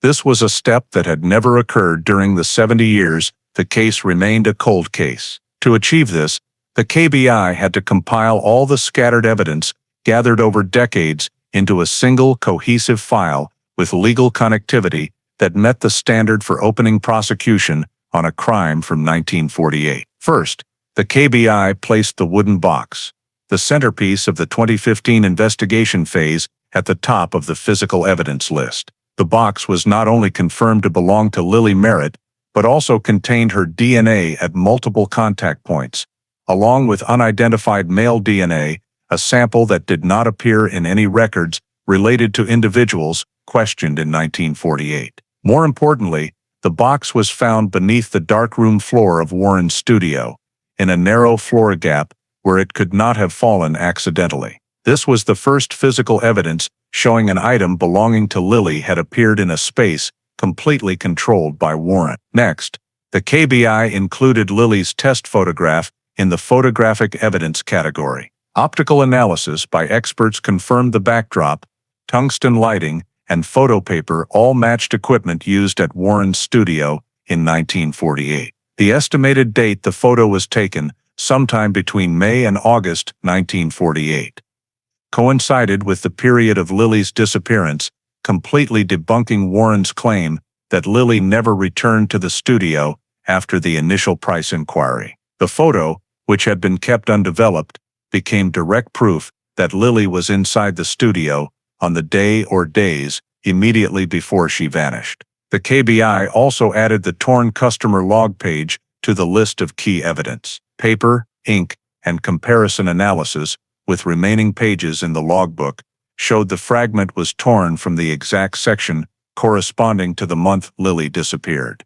The notation LM, written in Warren's exact style for recording client names, was powerful evidence that Lily had a formal appointment log.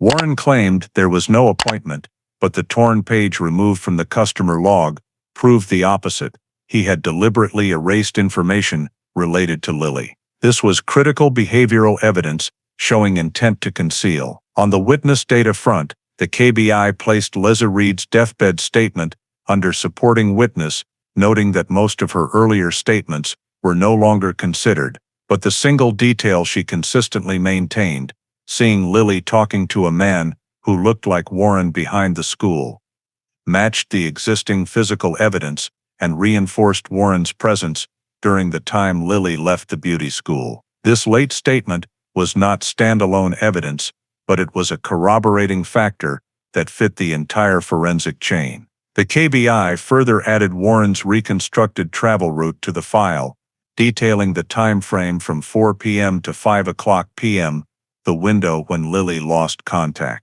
The simulation, based on 1948 maps, era-appropriate sedan speeds, and dirt road conditions, showed Warren was fully capable of traveling from the studio to the Red Ford abandonment site within the matching time frame. Additionally, the 1948 report concluded Lily could not have driven herself to that area because it was not on any route she normally took. The fact that Lily's car was abandoned near Canopolis Lake formed a crucial link in reconstructing the crime. The car was most likely driven by someone else. When combining all the evidence, the hidden wooden box, the male DNA, the photograph taken at Warren's studio, the torn log page, the matching travel route, Liza's deathbed statement, and the contradictions in Warren's accounts, the KBI reached the official conclusion in the prosecution file. Christopher Warren had direct contact with Lily Merritt on the day she disappeared. He intentionally concealed evidence, falsified information regarding meetings with Lily, and had both the time and the means to remove Lily from town via a route consistent with the location where her vehicle was found. The degree of alignment between behavior, physical evidence, and geographic location is sufficient to conclude Warren was involved in the disappearance of Lily Merritt.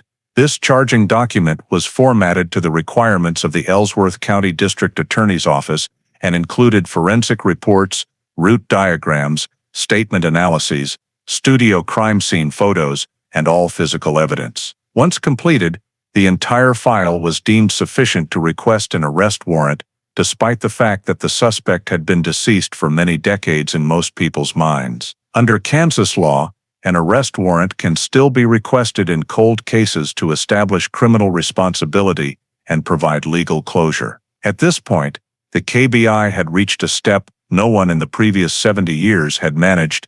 The prosecution file was complete.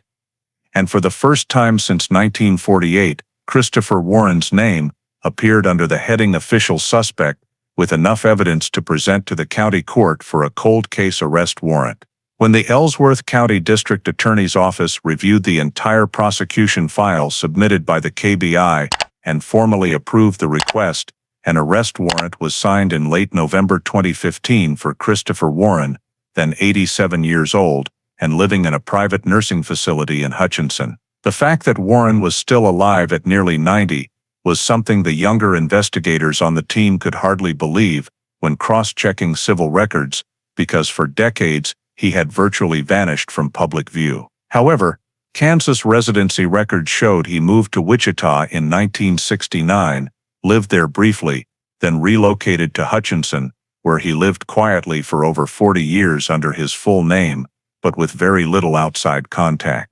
On the day the warrant was executed, the KBI deployed a 3-person team, a field commander, an investigator, and a medical officer, because Warren's age and health required that the arrest comply with regulations ensuring safety for elderly detainees. The nursing home was not given advance details, only that the KBI was executing a warrant related to an old case. As the KBI team walked down the second-floor hallway, a staff member led them to room 214, where Warren, now frail, moving slowly, and using a small walker, was sitting by the window looking out at the courtyard. When the investigator read the arrest warrant, Warren remained silent, offered no resistance, and asked no questions. He simply raised his head slowly and looked at the paper, as if reading something familiar he had known about for a very long time, but never expected would arrive. The investigator read each charge clearly.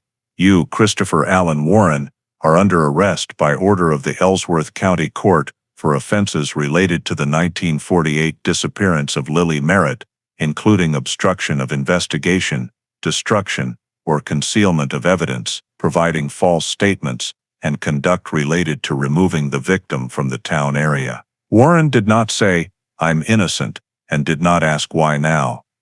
He only sighed, placed both hands on his knees, and nodded slightly, a reaction the entire team noted in their report, because it did not resemble the surprise of an innocent person. It resembled someone who had been waiting for this moment for a long time, or at least knew the past no longer had anywhere left to hide. When asked to stand, the medical officer assisted him from the walker to a locked wheelchair. Despite his age, Warren was lucid enough to confirm his name and date of birth and to acknowledge that he understood the warrant. The nursing home remained silent per protocol, but many elderly residents in the hallway watched the group pass with confused expressions. They knew Warren as a quiet man, but had never imagined he was connected to a disappearance case nearly 70 years old. As Warren was wheeled out to the KBI vehicle, he only turned his head to look at the row of trees in front of the building. No strong reaction, no denial, no argument. One investigator wrote in the operational log, "Subject's demeanor was neither panic nor resignation. It was like that of a person who knew this would finally catch up to him." After completing initial medical procedures and reading him his rights, the KBI transported Warren back to the Ellsworth County Detention Center. Because of his age, the facility arranged a separate elderly appropriate holding area with continuous medical supervision and kept him in isolation for safety. There, he was fingerprinted, photographed for the file, and given a mandatory full health examination.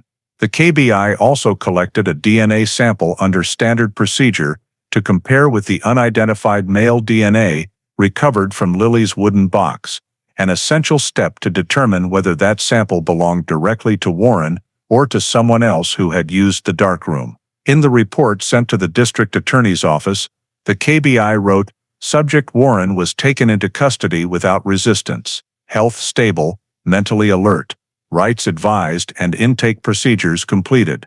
Transporting Warren back to Ellsworth, the town where he once lived, worked, and where Lily Merritt disappeared, created a moment many previous generations of investigators thought would never happen.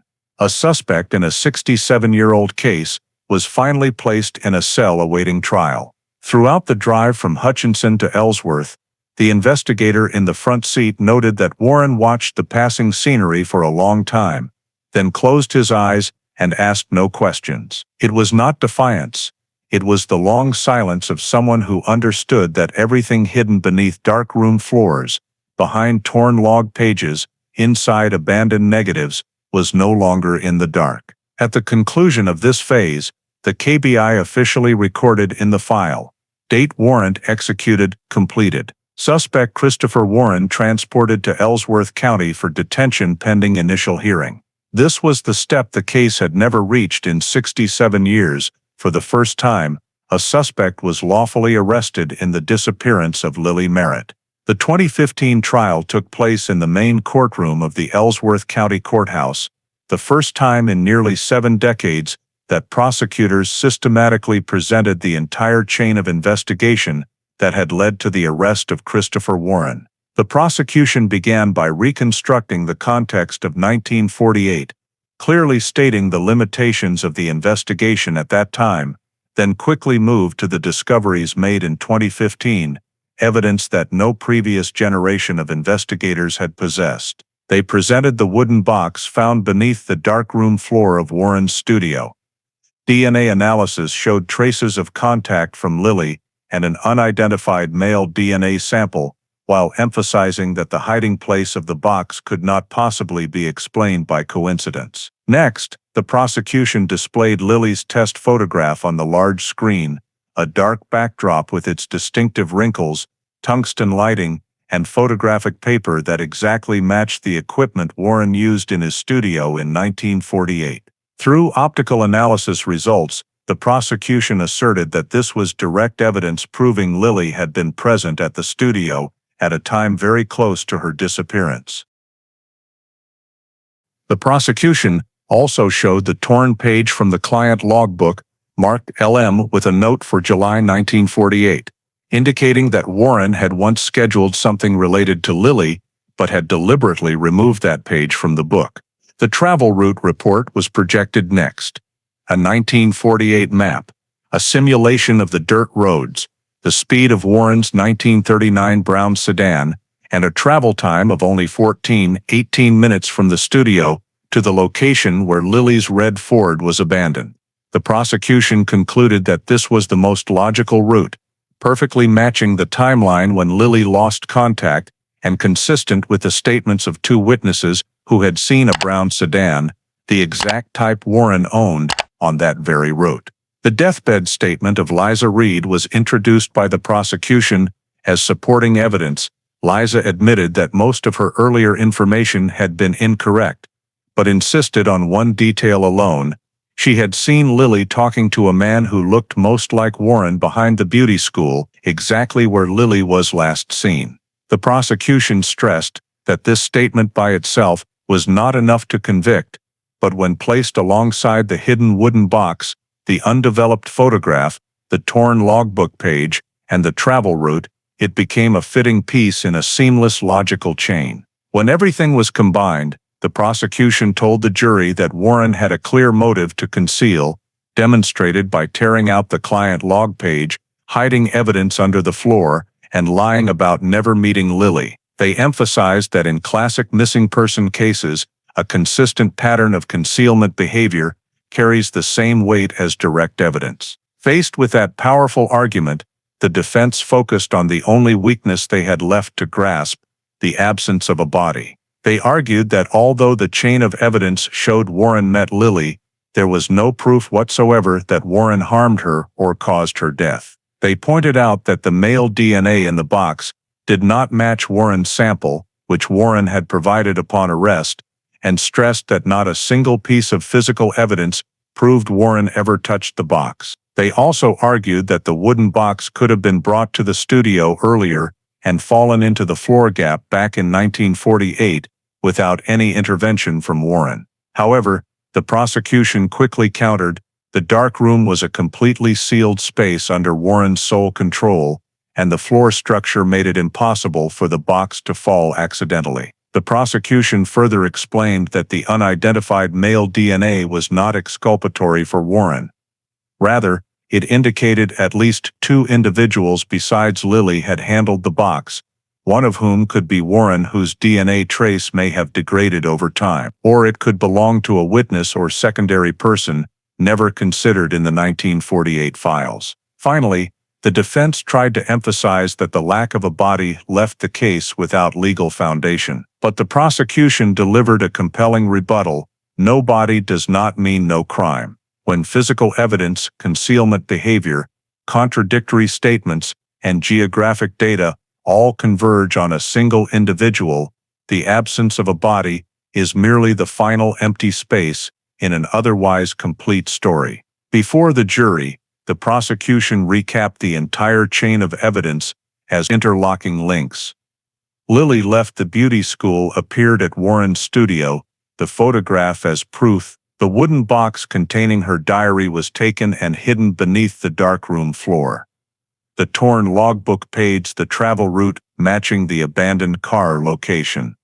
Warren's false statements, and the presence of the brown sedan. This chain, according to the prosecution, was not only strong, but consistent, internally coherent, and impossible to attribute to anyone other than Warren.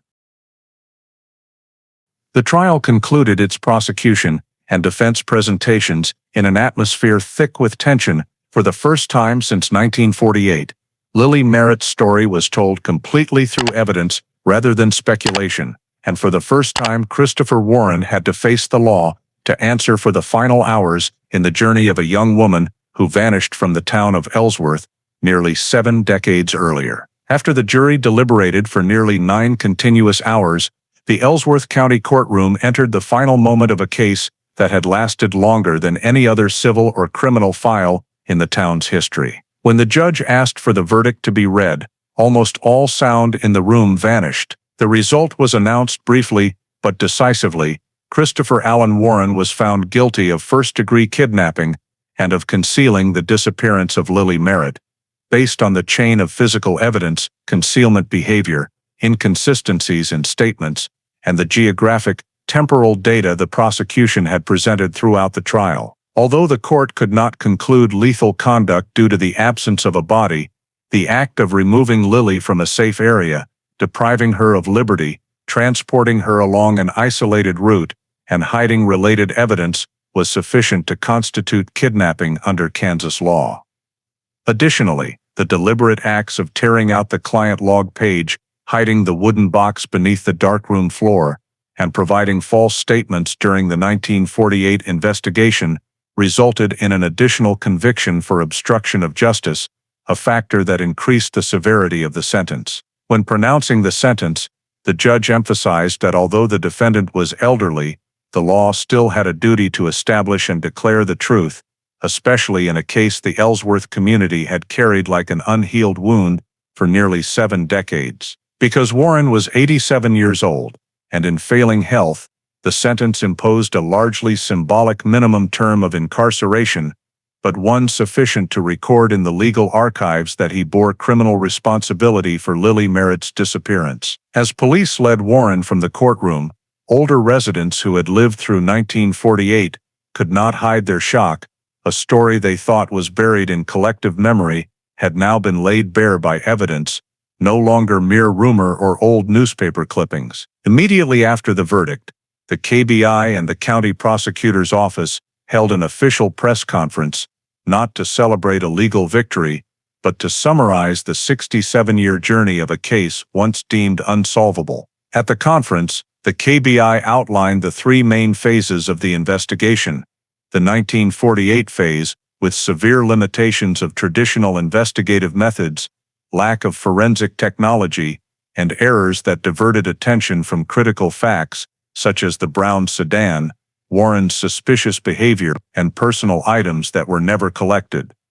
The long cold case period, during which the file was re-examined in 1958, 1967, 1975, 1985, 1992, and 1999, but yielded no results due to the absence of physical evidence, and the 2015 breakthrough, the moment Lily's wooden box was discovered beneath Warren's darkroom floor, opening an entirely new door for modern investigation. The KBI stressed that the wooden box, once regarded as a minor detail in 1948 testimony, was the key that shattered 7 decades of silence. Thanks to modern DNA analysis, environmental trace evidence, and optical methods, the box was not only confirmed to belong to Lily, but also led investigators back into the space Warren had tightly controlled. The combination of the wooden box, the test photograph, the torn client log page, the travel route,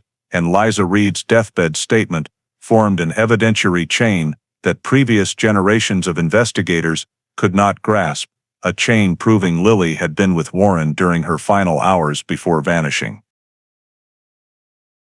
The KBI's statement clearly read, "The Lily Merritt case is closed," not because every last detail of the final events was determined, but because the totality of evidence was sufficient to establish the criminal responsibility of Christopher Warren, the last person known to have contact with the victim and the individual who intentionally concealed the truth for nearly 7 decades. In declaring the case officially closed after 67 years, the KBI director emphasized that this was not merely the end of a dormant file, but also a message about the power of modern forensic technology, the value of long-term case preservation, and the importance of re-examining past investigative mistakes.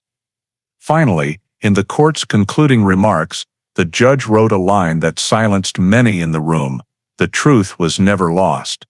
It was only buried beneath the floorboards, beneath torn pages, and beneath things left unsaid." Today, after 67 years, those floorboards have been lifted. With this verdict, the disappearance of Lily Merritt, Ellsworth's greatest mystery, was finally closed, carrying the official confirmation that justice, however delayed, can still emerge from what seemed forever forgotten. The story of Lily Merritt's disappearance, a young woman who vanished in the middle of Ellsworth in 1948, and whose case was solved only after 67 years, thanks to a wooden box hidden beneath a darkroom floor, an undeveloped photograph, and modern DNA technology, reflects an important reality in today's American society.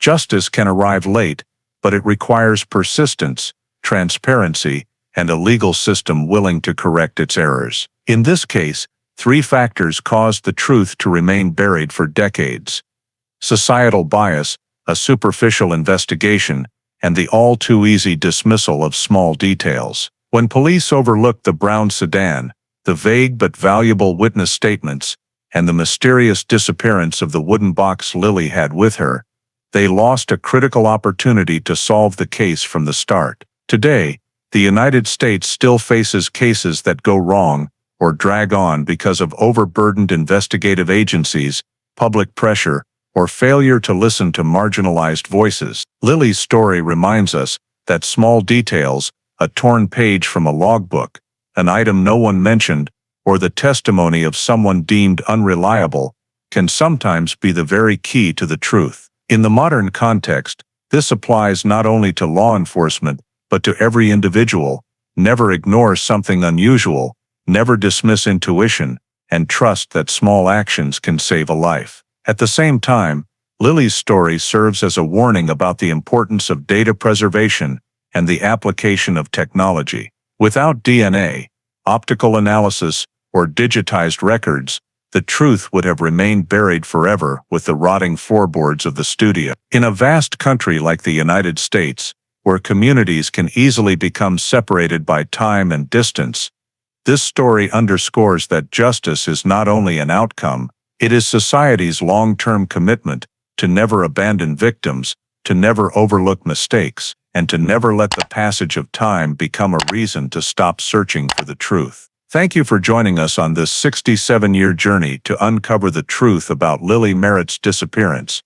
Please subscribe to the channel so you don't miss more stories pulled from the darkness like this one. See you in the next video, where we'll continue exploring other cold cases still waiting for justice to speak.